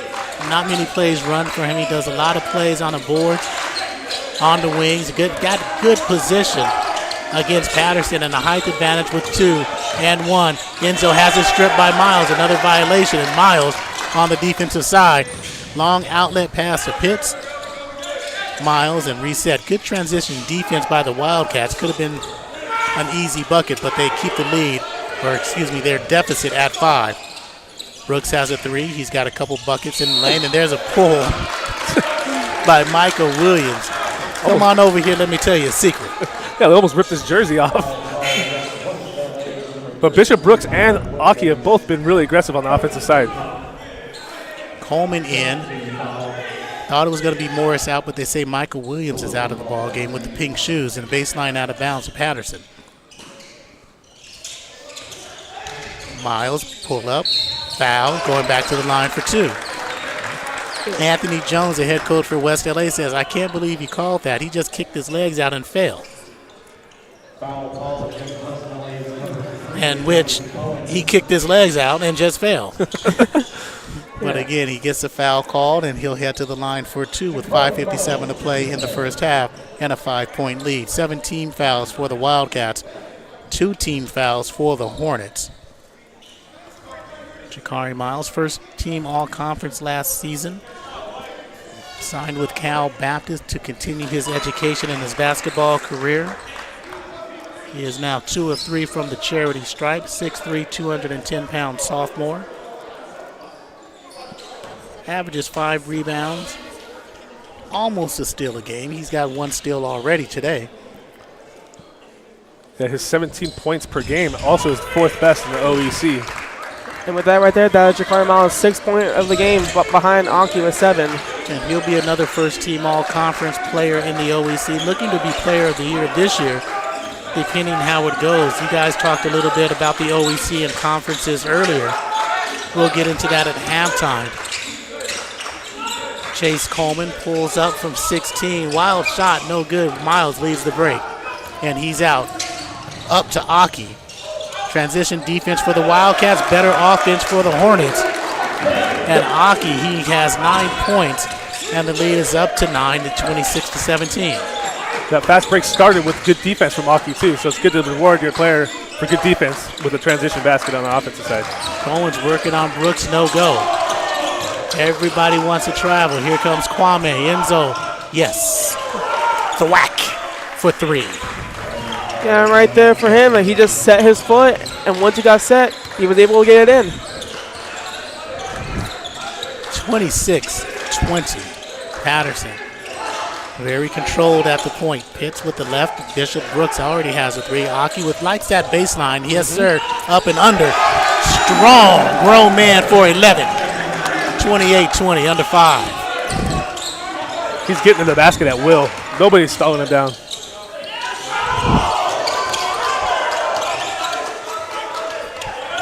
You guys know who Arthur Murray is? You know who Arthur Murray is. Savion Glover, Misty Copeland. There's Jay Stewart. They haven't danced as much in their careers as we've seen on the floor here tonight at the Hornets' Nest. 28-20 at 4:16 to play in this first half.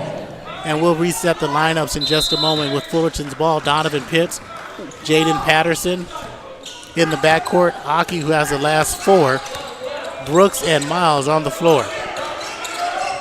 4:08 to play. Aki, take it. You're hot. In the corner, Bishop Brooks says long.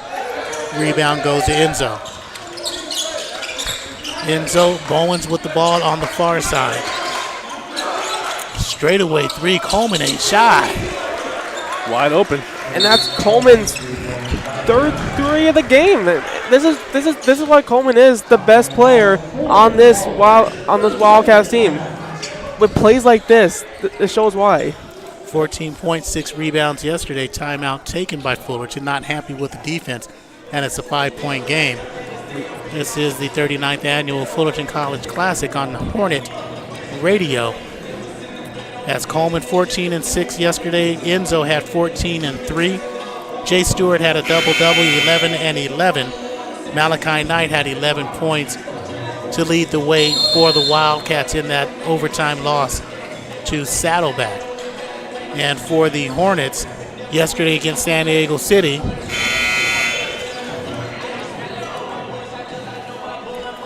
they won. Yep, they sure did. I was about to bring up how Jace Coleman started this game 0 for 2 from 3, not even close on the shots, and has drilled the next 3 after that. Patterson in the backcourt. Man-to-man pressure, quickness, almost an over and back.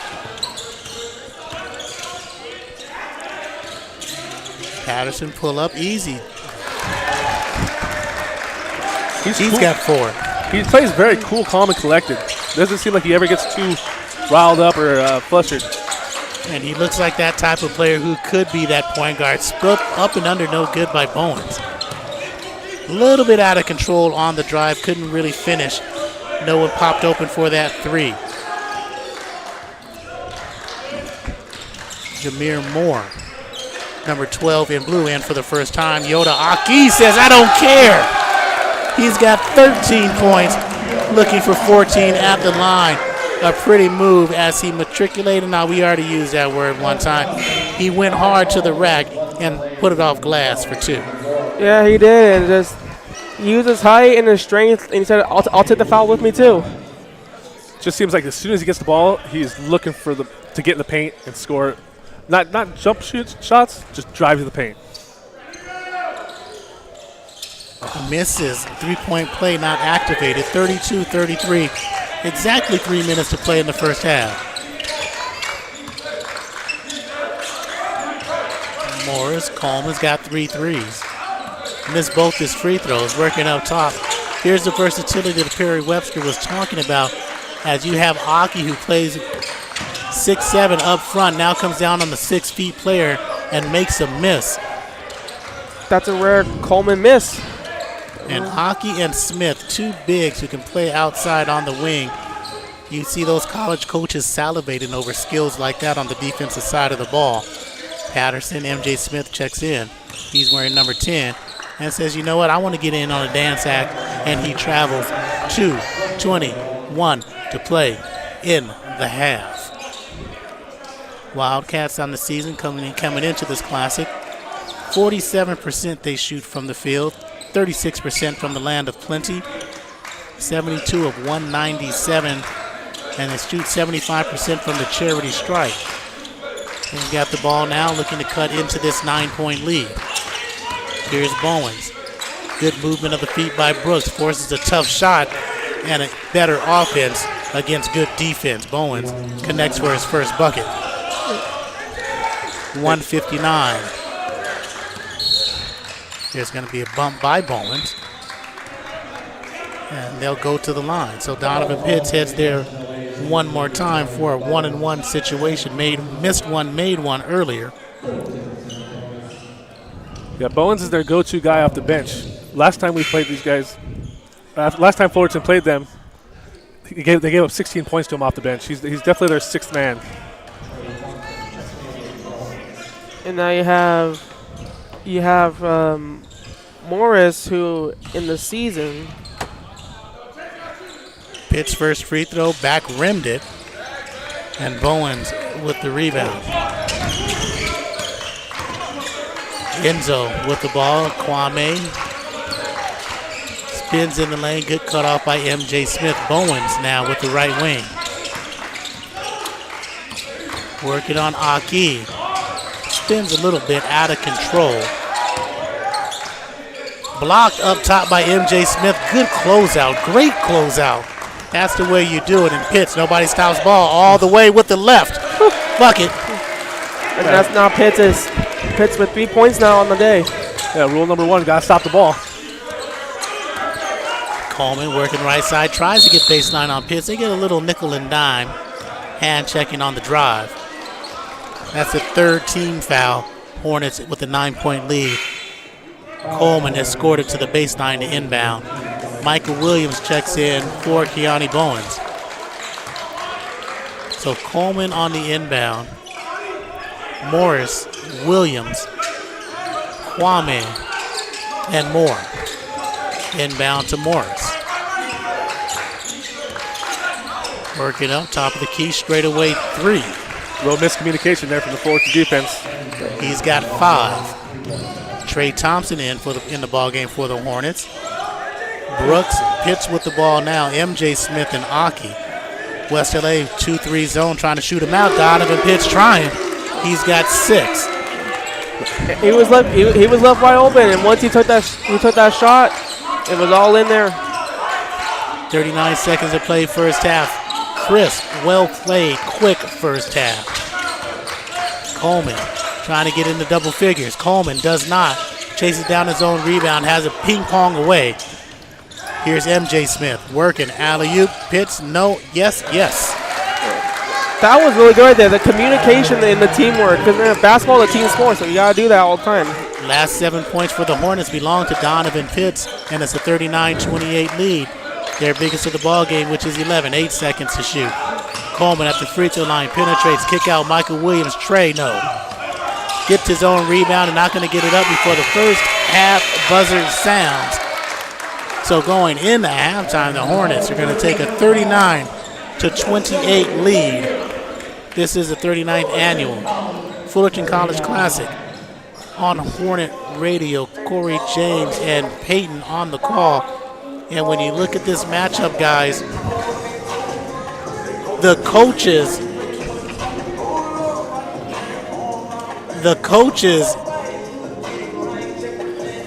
just one moment as we'll be back.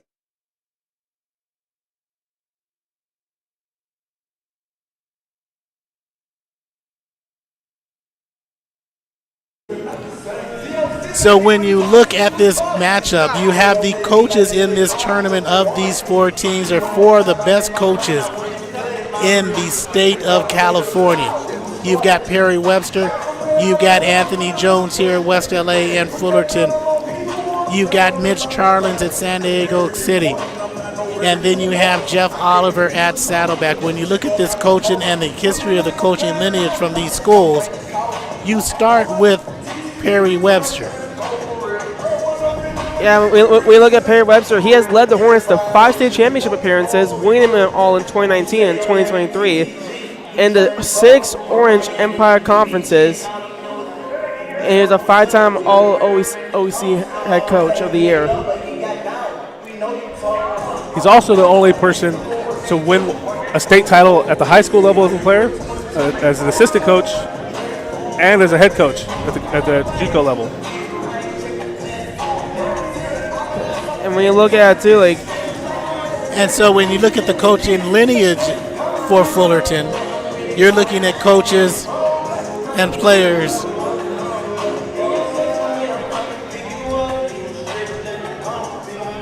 So you're looking at players like Walt Simon, who's the all-time leading scorer at Fullerton. You're looking at coaches like Dieter Horton, who had an undefeated season for the Hornets in 2006, one of their 5 state championship teams. You look at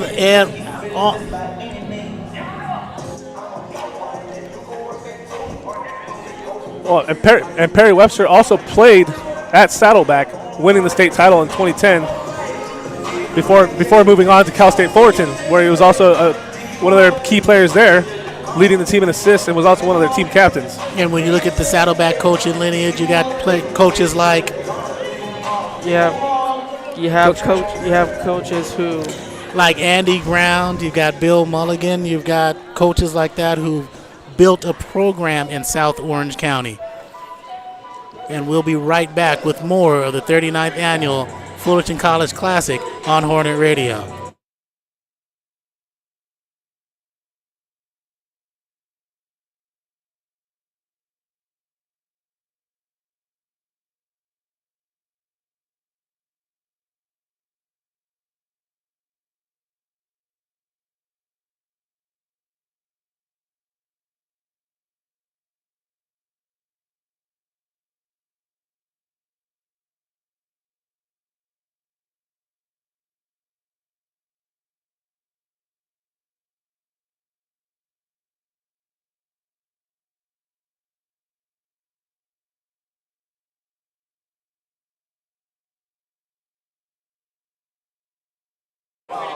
So welcome back to the Fullerton College Classic, the 39th annual edition here at the Hornet's Nest on Hornet Radio. Caleb coming back on the air with us. Thank you, James, in that first half, and thank you for that San Diego City Saddleback contest. Sitting next to me is Peyton to my right, Becky to my left. And when you look at the coaches for these teams, Peyton, you already mentioned that Fullerton College has Perry Webster in his 10th season. 235 and 45 is his wins. OEC Coach of the Year multiple times. State and SoCal Coach of the Year 2 times. 2 titles in 19 and 23. 6 OEC titles. 10 and 20-win season. 2 30-win seasons at the helm. And he is just an outstanding coach. Going to be one of the best of all time. He's going to go down in the lines of the Jerry Tarkanians and Alex Omalovs for Fullerton College and the legends in coaching at the community college level. As we mentioned, 1954, 1961, 2006, 2019, and 2023 are the state titles that they won, and they don't shy away from the schools that they play to get these victories. They beat the number 3, number 4, number 5, number 13, and number 22 teams in the state rankings earlier this season. That was number 3 COS in the beginning. That's College of the Sequoias. West Valley was number 4. Citrus was number 5, where we got a chance to watch that double overtime thriller. Number 13, San Bernardino Valley. Number 22, Yuba, in their earlier ball games to get them to one of those 9 victories. And when you look at San Diego City, Coach Mitch Charlins at San Diego City College, 9 conference titles, 3 times in the Final Four in state, and the 2017 title. Yeah, and honestly, too, they say that his 2016-17 team that he coaches arguably the best in school history. Who? San Diego City. That was the best in school history. They won that title, and then they beat the Fullerton College team in Perry Webster's second season on the last second shot.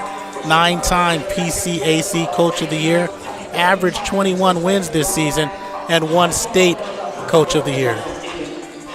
Yeah, and on top of that, they've been fantastic this season as well. And in the classroom, they're consistently above a 3.0 grade point average, and that's one of the things these coaches stress. And when we talk about Anthony Jones, we got a good conversation with him, and we'll tell you more about that. And Jeff Oliver at Saddleback College, he's been one of the coaches in Southern California that is well respected. Yeah, me too. Because when you look at not only the coaching but the team, it's all about all in all together, and that's why it shows that San Diego's been good. Prior, he was at Cal State University San Bernardino. 9 Division II appearances in the playoffs, where they did 6 times they won the CCAA title. And again, we get back to these educators as coaches. A 92% graduation rate while he was at Cal State San Bernardino. That's really more, coaches will say, we love to see those graduation rates almost as much as wins when you get them there. At Saddleback College, he's 71 and 55 coming into the Classic. So now he's 73 and 55 with those 2 wins. Math is good. And 35 and 33 and 32 in Orange Empire Conference play. He's one of those guys who's building a tradition for the Bobcats. And the 4th coach that you look at is Anthony Jones from West LA. 185 and 82 in his tenure there in his 11 seasons. Made the Final Four in 2022. Also, 2 Western State Conference Coaches of the Year awards, 3-time conference champs. That's in the same division as Citrus. And from 2015 to 2021, a 100% graduation rate with his players. That's impressive, to say the least. And he's also the athletic director at West LA College. So we asked him earlier, we all went over and asked him, do you have any free time? He said no. But this is a good thing. He wants to be on the court. It's not even working. And West LA is the first men's basketball team to hire an assistant coach who is a woman, and she's over there right now assisting. Her name is Lily Mozzafari, who is the Lily Mozzafari as their Terrell Waiters and Tristan Taylor hired, and she's also the academic coordinator, I believe he said, for them. So that also helps that they get the structure that they need to succeed off the court and on the court. He was also an assistant coach at Cal State University San Bernardino. Also, who else was a coach at San Bernardino? That was Jeff Oliver. So the coaching tree and coaching fraternity is very small at the California Community College level. And he's also the nephew of Al Hunter. And I forgot to ask him if he's also the nephew of Al Hunter, who is the San Bernardino Valley Tournament Alvin Hunter Classic that they have every year. The very well-respected classic that they have over there. And I forgot to ask that. Maybe next time. But that's the coaches here at the Classic, and that's why this has been around for 39 years, and that's why it's one of the best. So when you look at the coaches poll this week, who were the top 5?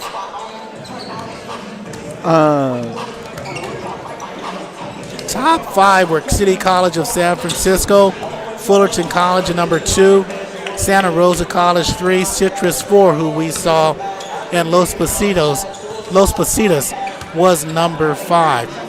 West Valley was 6. This West LA team, they were number 8. Number 8 in this week's poll. San Diego City College came into the week as 11, and Saddleback came in 19th. So 19th. All top 20 teams here today. So we have the best action at Fullerton College on Hornet Radio today. We didn't do Friday, but we do today. And next week, don't forget, the Colleen Riley Tournament. Thursday, Friday, Saturday, Hornet Radio will be at the Colleen Riley Tournament Friday and Saturday.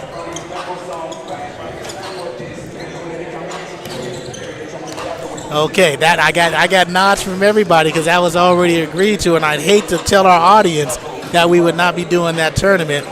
All games, 6 teams, it'll be a hoot. And in the OEC, you have teams in the top 25. Those other teams are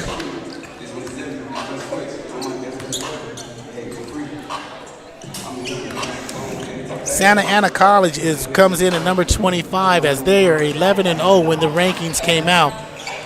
We were talking to one of the guys in the know at Santa Ana College, and they're a team that's playing well. They haven't had the toughest schedule, but it feels good to be 11-0 moving forward into the OEC. And you talked about the OEC standings in the first game. You talked a little bit about the PCAC standings as well. Yes, we talked about and the standings for all 4 teams that are here today. And when you look at those standings, who are those playoff teams periodically who get in there and make hay in the tournament? I mean, you got to talk about Palomar, obviously San Diego City, both of those fantastic teams. Palomar coming in 7-4, and also you look at Citrus. We talked about them already. West LA, obviously. Canyons, potentially.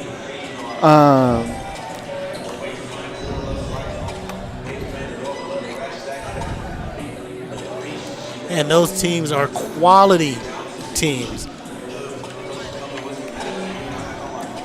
And when you look at Citrus, they're a 3-time Final Four participant. West LA, like we already mentioned, 2-time Final Four participant. College of the Canyons, they made the playoffs last year. Excuse me, did not make the playoffs last year. Year before, they lost in the first round. Palomar is always one of those teams that are always missing something, but it's really San Diego City coming out of that conference who really does damage. They won their 9th straight conference title, or their 9th conference title last year, and also had the Player of the Year in Houston last year from the Pacific Coast Athletic. And then you get to the OEC, where as a 12-18 team last year, Saddleback makes the playoffs, but they lose in the first round.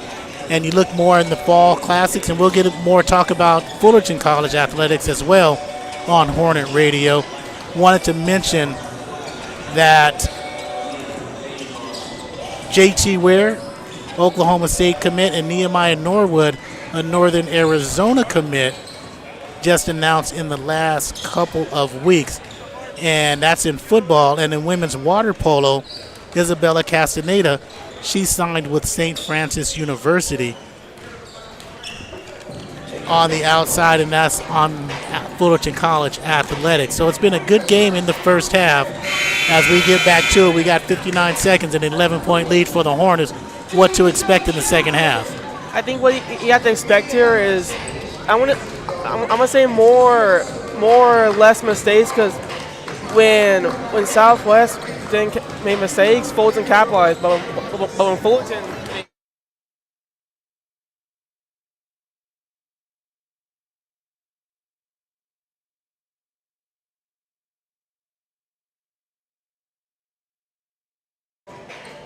and as both teams come back in to start the second half of play, we've got Braden Smith, Yoda Aki on the floor. Inbounding will be Bishop Brooks, Jaden Patterson wearing number 3 in white, and Jakari Miles for the Hornets. Chase Coleman, Brian Torres for the Wildcats. Malachi Knight wearing number 24 in blue. 32 on the far side in blue is Michael Williams. And number 11 is Michael Baba for the Wildcats in this second half. Hornets up by 9.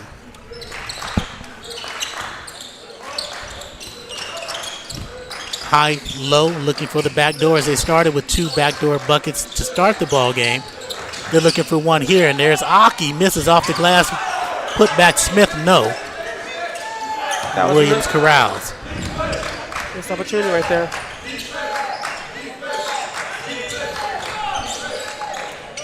Knight forces one up with the right hand. Half hook, half jump shot, all 2. 6 points for Knight. And a delay of game for Morris. No, excuse me, that's Torres with a delay of game. One more, that's a technical foul. 39-30, Hornets with the lead. The back door has been open. They've got 3 backdoor buckets today. Braden Smith hands off to Patterson at the top. Miles moving, passing away. Motion offense, 1-on-1.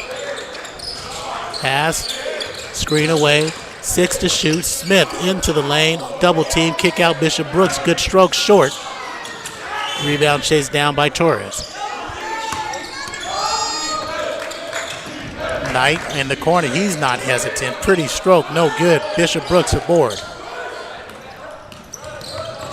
Knight's been quiet so far today. He's averaging. There's a block by Baba on Smith. He took it strong to the hole. Strong to the hole as Smith goes to the line, 4-2. Smith is shooting 66% from the free throw line, and he is top 4, or he's one of the top players in the OAC for field goal percentage. And he's at the line for 2. Tonight he's got 1 point. Stays on 1 as he back rimmed it.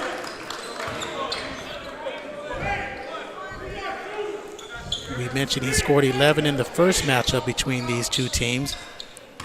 Last week against San Diego Miramar, he put up 17 points and 8 rebounds and makes the second free throw.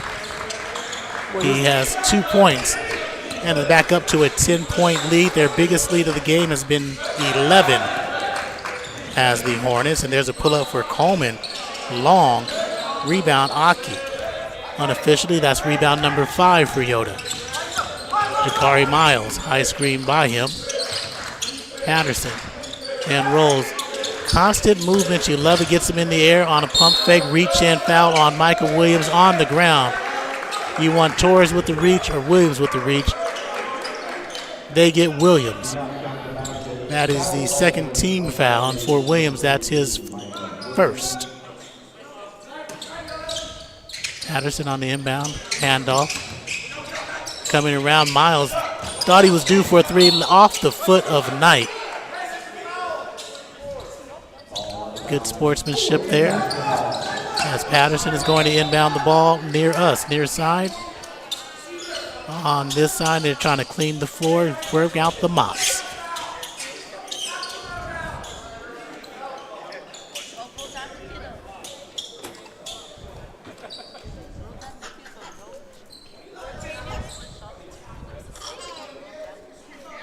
Miles on the inbound.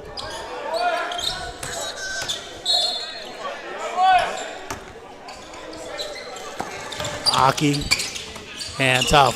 Fullerton needs to keep their focus, guys. Down low to Smith, away from everybody. Blocked by Knight. Looked like he got all ball. Did they say he got some body too?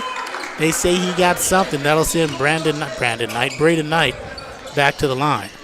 Yeah, right there. If you're the Wildcats, you can't afford to get penalties right now with this deficit. That is 3 already in the second half for the Wildcats, and you've had the Hornets with only 2 in the first half. And the first free throw is up and good, back to their biggest lead of the ball game of 11.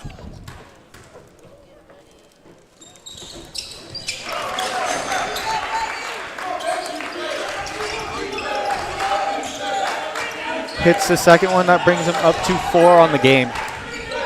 So 42-30, 12-point lead, 17:54 to play as Williams on that far side. And the difference, Caleb and Peyton, in this offensive movements for both teams is there's no movement, just stagnation for the Wildcats. Meets a double team as Knight bumped by Patterson or say bumped by Smith.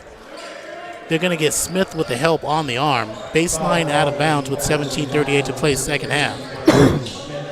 And Corey, you mentioned the stagnant quickness of the Wildcats, and you saw it right there. Everybody kind of just standing watching, whereas the Hornets have had great ball movement and off-ball movement as well. So that has been the big factor, and the rebounding game, because in their last game, Fullerton got out-rebounded by 18, and now they have the rebounding advantage in this game.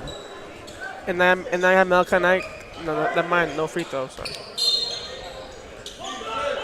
Torres on the inbound. Baba to Coleman. 18 to shoot. Feisty man-to-man pressure by the Hornets. Forcing his way through is Williams. No good. Rebound fought for. Brooks away. Miles. No numbers. Controlled fast break. No good. Cut by Patterson in the lane. Kick out. Aki, 3. Pure, no. Rebound over the back. MJ Smith knocked it out of bounds. Going the blue way to the Wildcats as Donovan Pitts will check in. Number 2 in white checks in for number 5 in white. That's Shakari Miles. We head to the bench and hang out with Perry and Devin and Marshall and Tom. And one of the best and the best athletic trainer and Juan Cuevas in that staff, I should say. That staff is the best in the state. Here's Coleman, quick release 3. Money. And that's now Coleman's 4th 3 of the day. And his 12 points. 12 points for Coleman. No buckets inside the tray. Missed both of his free throws. MJ Smith. Smith working up out of La Mirada High School. The Matador gives it to Donovan Pitts. Back to Patterson. Patterson in the corner for the prep school guy. Makes the 3. He's got 7. Timeout taken by Perry Webster and the Hornets. 16:35 to play in the ball game. 45-33. Hornets with the lead. The Hornets are shooting a fantastic percentage from the field, over 60%, 16 of 26, and it is showing in the score with their 12-point lead, one of their largest of the game. Yeah, it is, and let's look at the stat leaders. You have Yoda Aki with 13, Donovan Pitts with 8, and you have both Jaden Patterson and Bishop Brooks tied with 7. And for the Wildcats, you have Chase Coleman, who leads with 12, Malachi Knight with 6, and Titus Norris with 5. And another big difference has been the free throw game. The Wildcats have only taken 2 all game and missed both. And the Hornets have taken 16, hitting 9. So 56%, not a great clip, especially from the free throw stripe, but it has been enough to help them maintain this lead. So out of the timeout, coming back is Coleman, Torres, Baba, Knight, and Williams for the Wildcats. Inbounding in the backcourt. Hornets on D with Pitts, Patterson, Brooks, Aki, and MJ Smith. Torres in the front court. High post tonight, backing down Brooks, over Brooks, uses that body and uses the glass to perfection for his 10th point of the ball game. 8th point of the ball game, excuse me.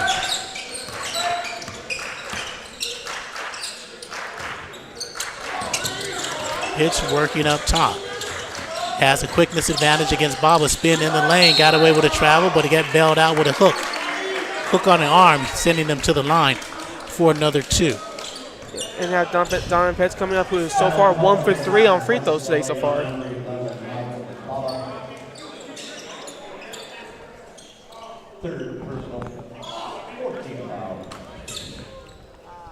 Pitts out of St. Anthony's High School. 6'5" freshman. Makes the first. Against Miramar, he put up 15-4. Had an assist, had a couple steals in that one as well. Misses the second. She has now 9 points, but 2 for 5 so far today on those free throws. Knight working to Coleman. Coleman on that left side. Good matchup here. Quick on quick. In the lane, double team and kick out. Williams for 3. Looks good, is good. And right there, too, Williams got open. He said, hey, I'm open. And just Coleman saw it, gave it to him, and boom. 6 points for Michael Williams. Williams is also a freshman out of Inglewood High School. St. Monica Prep. Bishop Brooks thought about taking it. MJ Smith says, I got a quickness advantage. Puts it up over Baba. Got a piece Aki with the board, no, gets a second chance and travel. Which was really tough right there. Good defense right there by the Wildcats, keeping him contained, and now that's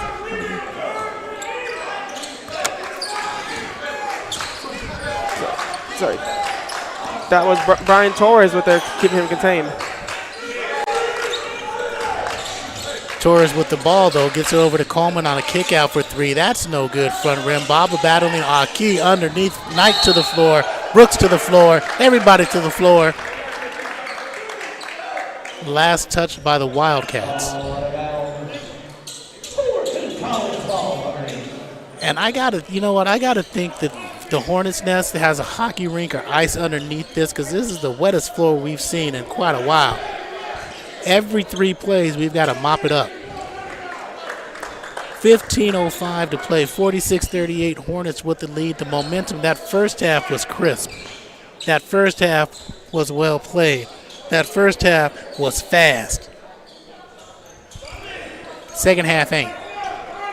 5 timeouts remaining for West LA, 4 timeouts remaining for the Hornets. 1 team foul for the Hornets, 4 for the Wildcats. Jay Stewart checks in for Baba, and Titus Morris checks in for Torres.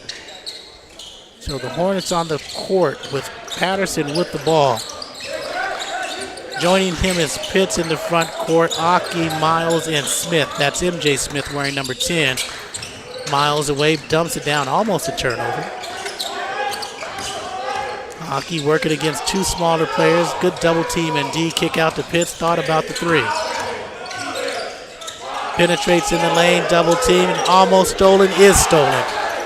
Poor offensive possession by the Hornets.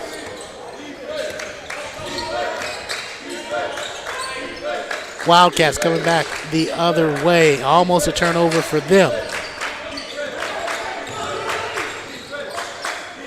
Working up top, Williams hit the last 3 to cut it to 46-38.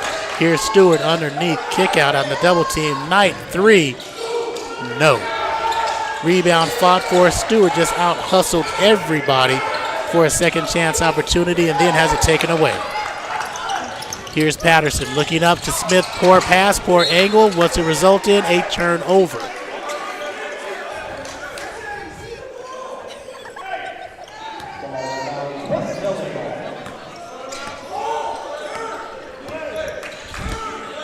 As the Wildcats come back with Morris with the ball. Coleman in the corner tonight. Misses the 3 from the corner. Miles with the rebound, and here's Patterson on the far side for the Hornets. 46-38 is your score. Miles with the ball up front. Working on Williams. Man-to-man pressure on the switch. Picked up by Stewart. Reach in by Stewart. Your reach, I teach. And that is a foul. That's the 5th team foul. Baseline out of bounds. They're going to say sideline or baseline. They go sideline near Perry, near Devin, near Marshall, who was an outstanding player in his own right as Azusa Pacific back in the day. Got a chance to watch him play as a player for the Cougars.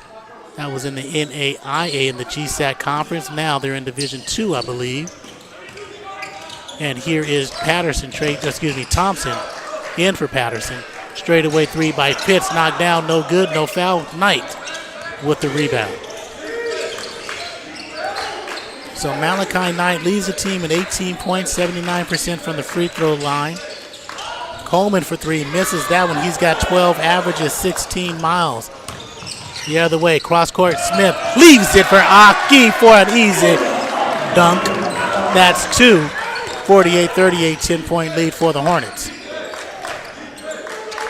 And when you look at these Wildcats from West LA, they won the West LA shootout as Knight worked baseline, traveled as he picked up the pivot foot before he put the bounce to the rock, or put the rock to the bounce.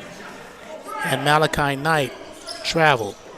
So 27 points for 11 rebounds, 3 assists, and 3 steals in their game against Compton, which they won 92-77. Here's Trey Thompson. Kick out MJ Smith, his first 3. And we know why he doesn't take many threes as he shoots an air ball. Looked good, really bad on that shot.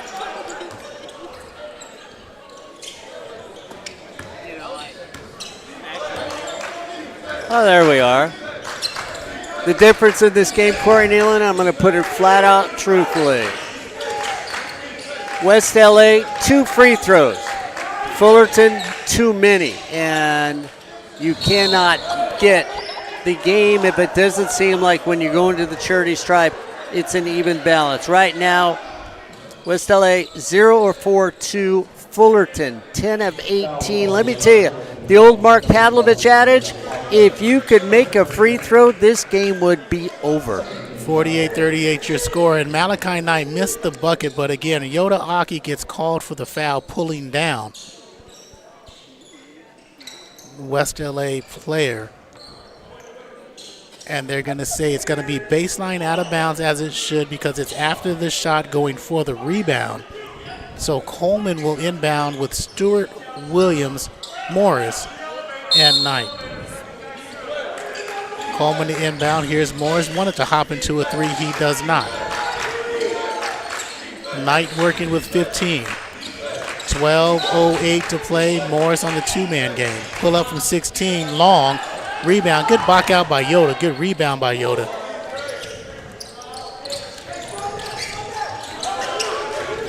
Thompson crosses half court. Pull up for 3. No. Good opportunity. Miles for 3. No. Ugly. And in check, that is Oshklevi. That means ugly in check. And Miles, you won't see too many of those. Building houses from the outside from a 46% shooter from 3. You know, and you look at Fullerton, 8 of 22 from three-point country. Corey, step in. You're shooting 15 of 42. You're shooting 17 of 30 field goals, 4 of 13 threes. Step in and take the closer shot. Like that. That's Trey Thompson. Hits the 3. Says, Mr. Pavlovich, we hear you. But I got the goods. 51-38, their biggest lead of the game, which is 13 points. Wildcats need to answer. Dumps it down low. Good defense by the Hornets. Coleman back up. No good. Rebound MJ Smith. Comes away with everybody. And again, the bench is clapping for the Hornets hustle. And that is a loose ball foul on number 0. That is Chase Coleman for West LA. Coming in is Keani Bowens. Out goes Titus Morris for the Wildcats on the inbound. Man-to-man full court. The pressure is applied. Doubled in the backcourt. Best way to beat a press, guys, pass the ball. Don't dribble against the press. Move the ball. The ball is faster. Good handles by Thompson up top. Is there a 5 count? No.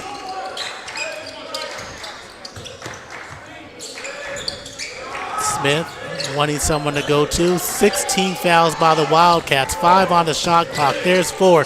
Great defense by Stewart. Poor shot by Miles. Second chance taken away by Bowens. And really, when you look at the only thing that's sort of the same, Corey, is the fact that both these teams are sitting there with 23 and 24 rebounds respectively. That's the only thing keeping West LA in this game is they're not getting beat on the boards when shots are taken. Malachi dances in the key. Kicks it out to Bowens. Open 3. No.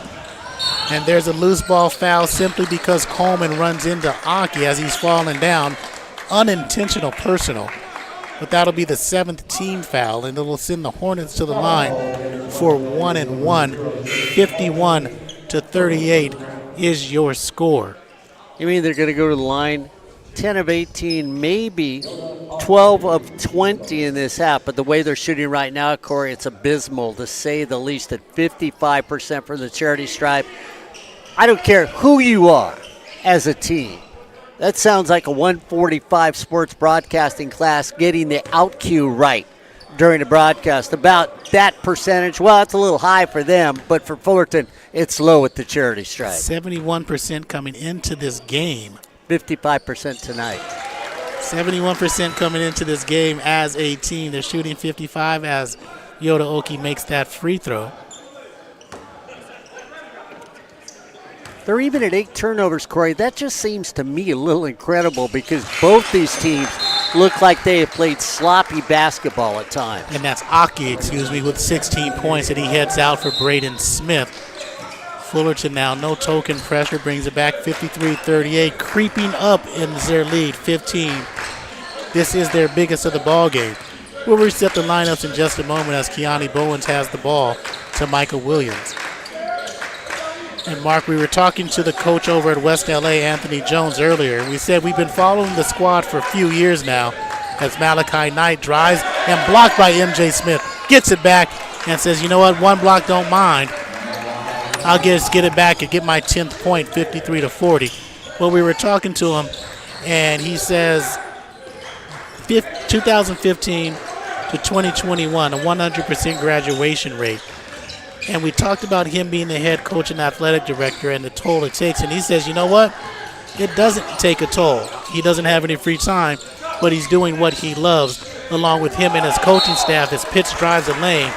And a reach-in foul on Knight will send Pitts back to the line for another 2. Well, we were lucky enough to be around coaches at the sophomore showcase for soccer. We heard from them, B.J. McNichol and Greg Aviles over here at Fullerton, that basically said they do it for the love. Corey, you can't tell me Perry Webster doesn't do this for the love in the game of basketball. First free throw, front rim, back rim, and in. Not a coach out here who's doing it strictly for the money, and if they are, they're out of their frickin' minds. Well, not at the community college level. First free throw is up is good. Second free throw up and out. Pitts has now got 10 points. Down low, Jay Stewart has it taken away, and again, another unforced turnover.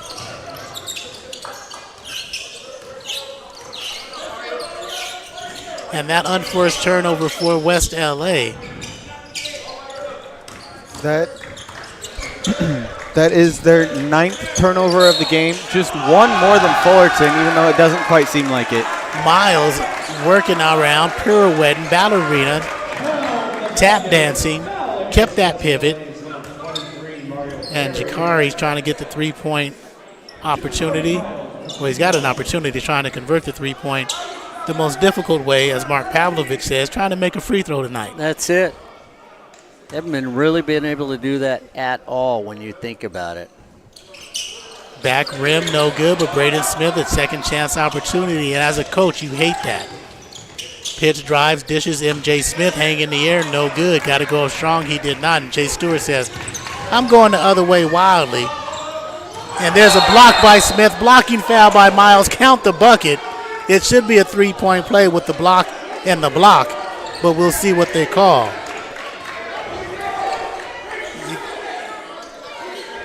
So Miles, if he had stood his ground instead of moving back, that would have been a charge. But again, he starts moving on the up, so it's a block. Braden Smith, it goes up on his downward trajectory, and they're going to say it was going up, no bucket. We'll see. And that's the conversation, Corey, that the referees just had, because you've got 3 different angles on the court. People who wonder about 3 referees. Each referee has a different zone on the court. So you have the baseline referee that's got the front zone. You've got the far referee that's got that 35-degree zone. Left referee's got the other 35-degree. You take it right there. They all get an angle so they can say to a coach, this is what I saw. A coach may not have the same angle as them, and therefore that's when the disputes come in. But it's one thing when we talked to the referees before this game today, they explained the way they set up going down there, and this is why this game is getting called. I already said, hey, number free throw 3 and 4 for West LA, and number 3 barely hit the front of the rim. And that was Keani Bowens missed his second free throw of the game. He has 2 points. Now looking to get potentially his third and first free throw made. Does not, go short. Now Trey Thompson bringing up the ball. Long pass to Braden Smith. Back to Thompson. Thompson working against Perry. Now handed back to Thompson. Thompson for Trey. No good. MJ Smith tries to get it. Does not. Mario Perry now bringing up the ball. Jakari Miles rips it from him. Underhand pass to the corner. Had an open shot, decided not to take it. Braden Smith goes up and is fouled. Braden Smith will go to the line. And that was all created there, Caleb, by steal number 7 on the floor. And again, you talked about the steals that are being made out there. A minimum of steals, only 7 for Fullerton. West LA can't buy a steal. I mean, if they walked into a store right now and there wasn't a clerk there and walked out with something, it still would not be a steal. They'd say it was a giveaway. Yeah, I mean, they have only 4 on the day, but 18 fouls. So they've been playing very aggressive on defense, and it hasn't been working to the way they want it to. Well, I'm going to look at it a little differently. They played aggressive and sloppy defense, and that's why they got the amount of fouls they got. And speaking of sloppy, another rebound on a missed free throw, and the Hornets turn it over. Trey Thompson just loses the handle, and inbounding the ball will be Chase Coleman.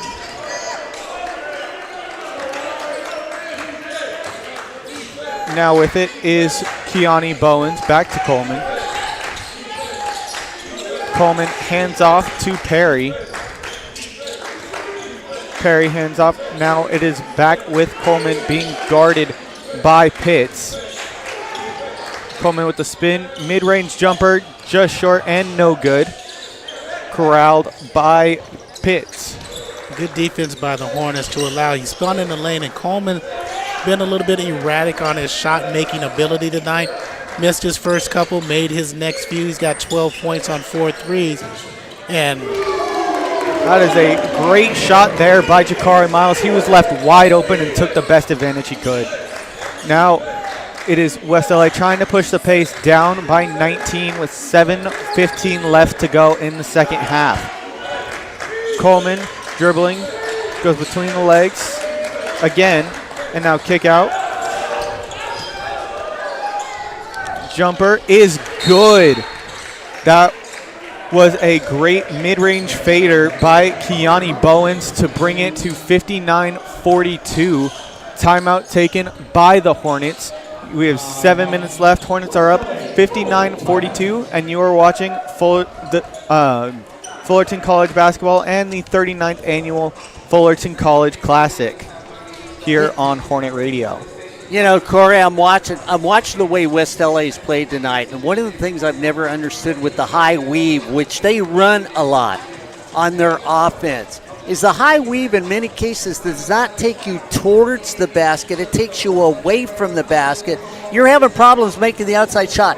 Why the high weave? Because that doesn't take you in that 13-foot range. I don't understand the high weave in their case. The high weave can get you some type of rhythm, can sometimes get the defense out of position. So with the high weave, you got an opportunity either to hand it off, or if you see a lane on that handoff, you can take that lane for an easy bucket. That'll get you to that 13-foot range. That'll get you to the basket. But you want to get some type of rhythm and motion in your offense, so you're simply not trying to stand still. And the other thing that I don't see anymore, and is it obsolete? How many times do I see a pick and roll at this level? Oh, we've seen them all night. Oh, well, I've been sitting behind you guys. I can't see past Peyton and you. That's like being on the freeway and, you know, they're stopping the traffic in all 3 lanes and pushing it to 1 when I'm sitting back here. Oh, yeah, we've seen pretty pick and rolls. All right. On the floor for the Hornets, it is Aki, Pitts, Thompson, Braden Smith, and Jakari Miles. As Fullerton breaks the press, running. Miles wide open in the corner. Does not get it to go. Tipped up by Smith.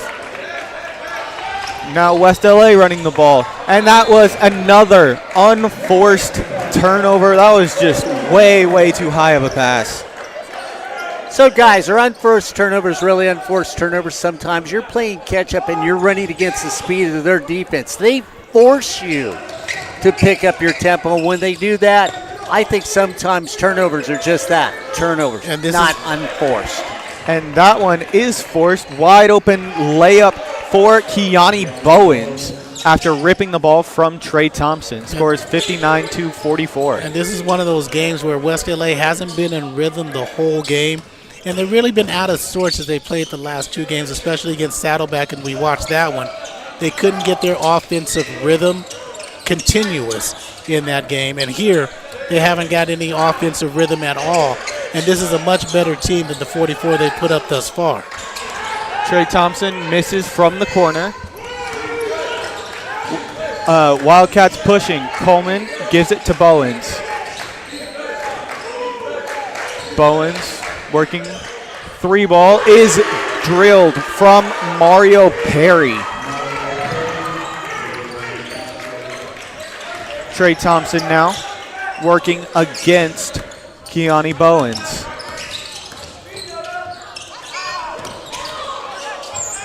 Open shot is drilled, and they bring it right back. 62-47, timeout taken by the Wildcats. As I just mentioned, score is 62-47, under 5.5 minutes left in this second half. And you are watching the 39th annual Fullerton College Classic here on Hornet Radio.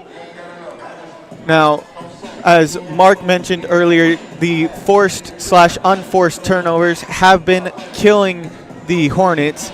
And Peyton, you had something you wanted to say?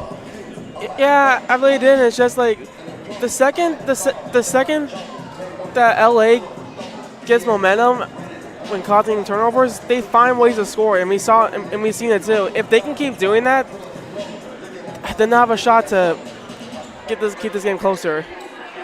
Yeah, but Fullerton has just been maintaining what they want to do on offense. They've been having the ball movement, the off-ball movement, finding open players, a lot of backdoor cuts, as Corey mentioned, getting wide open layups for players like Aki and Smith, and it's just been working really, really well for them. Now on the floor for the Hornets, it is Jakari Miles, Yoda Aki, Jaden Patterson, Braden Smith, and Jakari Miles. Yeah, and we look at the individual leaders. You have Aki with 17, Pitts with 13, and Miles for 11. And for the Wildcats, you have Coleman with 12, Knight for 10, and Bowens and Williams tied for 6. And for the Wildcats, another 3-ball is buried from the exact same spot. Mario Perry has been on fire from that top wing, score 62-50. Ake pushing the ball now. Gives it. Bringing it back out is Patterson. Patterson calling for a screen. Gets a blow-by. Goes over to Ake in the corner for 3. Drills it every time the Wildcats hit a 3. The Hornets come right back, 65-50. Yeah, and that was Ake's first 3 of the game. That's 20 points. He's showing why he is the team's MVP for today's game if they win. Now, dribbling and back out. Now, Jay Stewart goes up and is blocked by Yoda Aki. Jakari Miles now.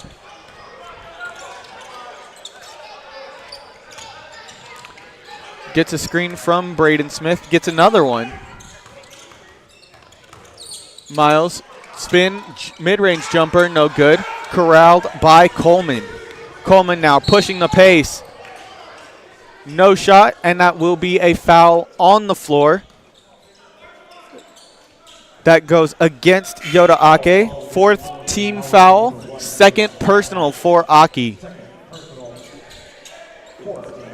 And on the floor for the Wildcats, it is Jay Stewart, Enzo Kouagme, Chase Coleman, Mario Perry, and Keani Bowens as well. As Bowens gets the ball. Perry now on the wing, gets it back. Bowens drives against Aki, kick out. Perry for 3. Does not get his 3rd in a row to go. 3:40 left in this game. Score 65-50 for the Hornets. Ball gets back to Pitts. Now in the corner. 3, no good.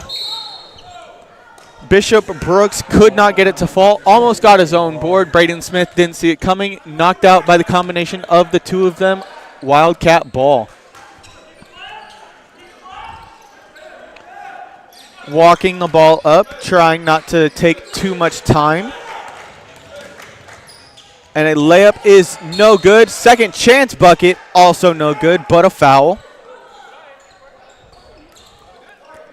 That is now Fullerton's sixth foul of the game. And the foul goes against Bishop Brooks. And Brooks has 1 foul so far, but 7 points. Going to the free throw line is Jay Stewart, averaging 10.5 and 8.5.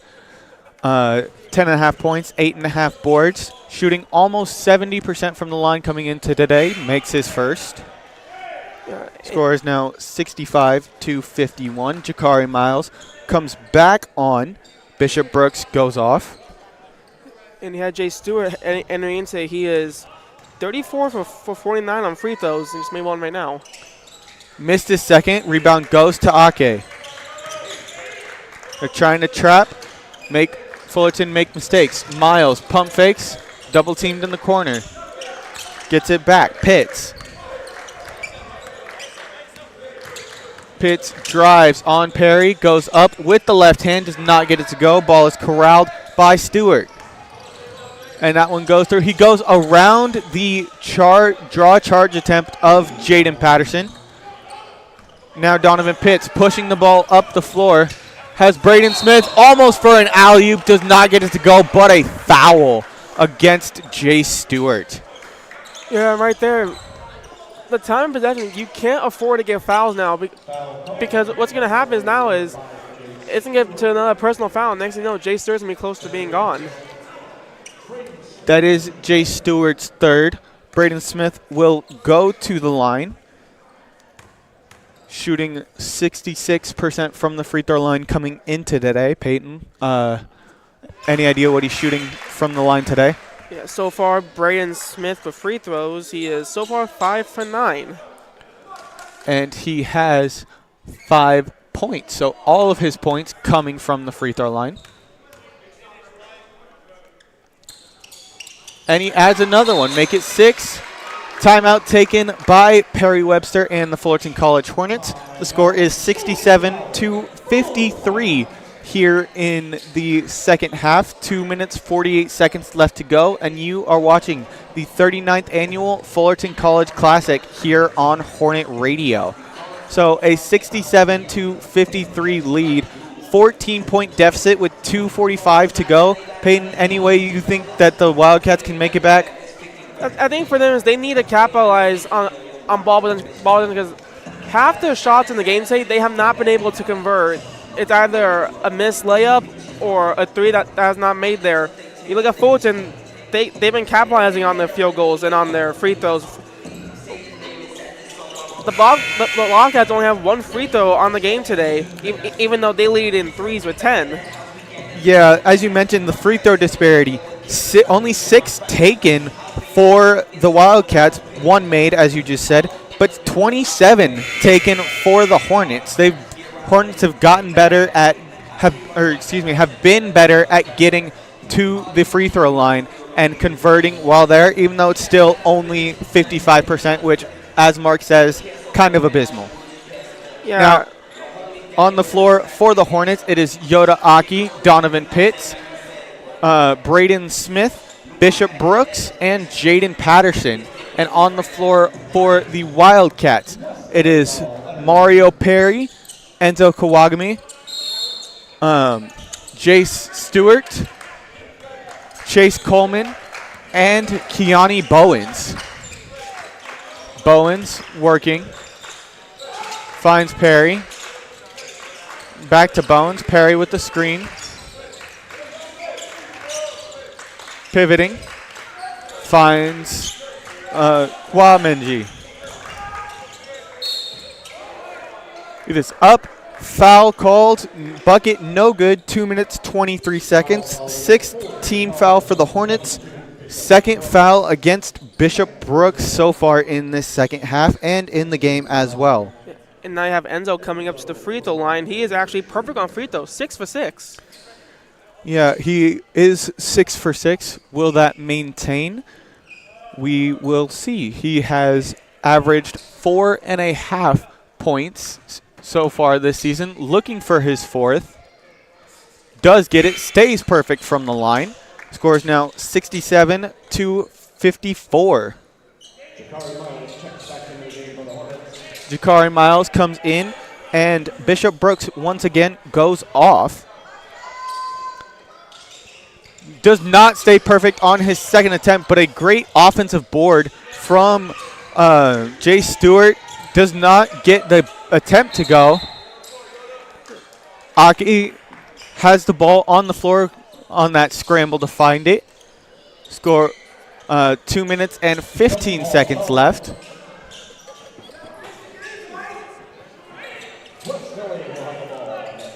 That ball was called a jump ball possession arrow in favor of West LA. Got to wipe up the floor yet again, make sure nobody slips. Inbounding the ball will be Bowens.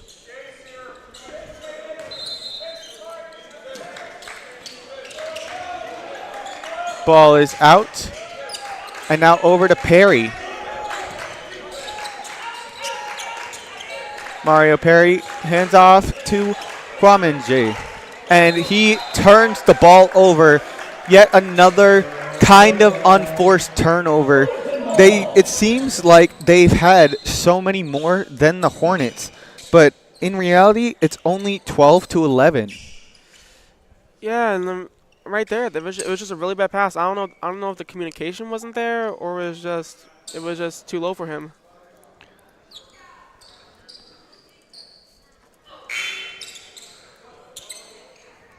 And inbounding the ball will be Donovan Pitts with Jakari Miles, Yoda Ake, Braden Smith, and Jaden Patterson on the floor for the Hornets. Jaden Patterson now pushing against Danaeus Cockrell.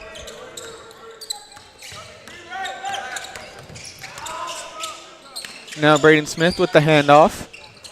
And Jakari Miles gets the ball back, does not get it to go, but a foul. Jakari Miles will head to the line with a chance to extend this to a 15-point lead if he makes both. So far, Jakari Miles is 3 for 5 on free throws and second in points today. No, sorry, third in points today. Jakari Miles going through his routine. First one is up and good. So he is now 4 for 6. And the Hornets have a 14-point lead, 68-54, with a minute 45 left to go. Miles' second free throw is good as well. So they do have that 15-point lead that they wanted. And Miles immediately comes out after his free throw for Kyrie Shepard. Now pushing the ball up. Malachi Knight goes through. Foul called. Malachi Knight will head to the line. A bit of a quiet night for Knight. He has only had 10 and he's averaging 17.5 on the season. Make that 11 now tonight. And you look at Malachi Knight, who with free throws, he is so far Malachi Knight with free throws is about. And Knight hits the second one. Timeout taken. 1 minute and 36 seconds left in this game. Hornets up by 13. And you are watching the 39th annual Fullerton College Classic here on Hornet Radio. Now, a couple of stat leaders for both teams. Points-wise, for West LA, it is Chase Coleman with 12. He's 4 for 10 from beyond the arc. All of his points coming from beyond the arc. Malachi Knight also has 12. And then Keani Bowens with 8. Mario Perry with 6. He is 2 for 3 from beyond the arc. Michael Williams with 6, and Titus Morris with 5. Now switching over to Fullerton. Their point leader is Yoda Aki. He is 8 for 11, has 20 points and 10 rebounds, a double-double for him. Donovan Pitts with 13 and 5. Jakari Miles, 13 and 4. Then you get to Jaden Patterson with 7, Bishop Brooks with 7, and Braden Smith with 6. All 6 of his points coming from the free throw line. So, once again, a bit of a quiet night for Braden Smith. He's averaging 15, only has 6, and he's only taken 1 field goal that was not at the free throw line. Now, full court press from the Wildcats, trying to make the Hornets make a mistake, potentially get back into it, although they have not a lot of time, 90 seconds to make up a 13-point deficit. Now back to Pitts at the top. Aki now gets him, and now it is Patterson. Once again, foul called. 1 minute, 13 seconds left. A reach-in foul against, that is Keani Bowens of the Wildcats.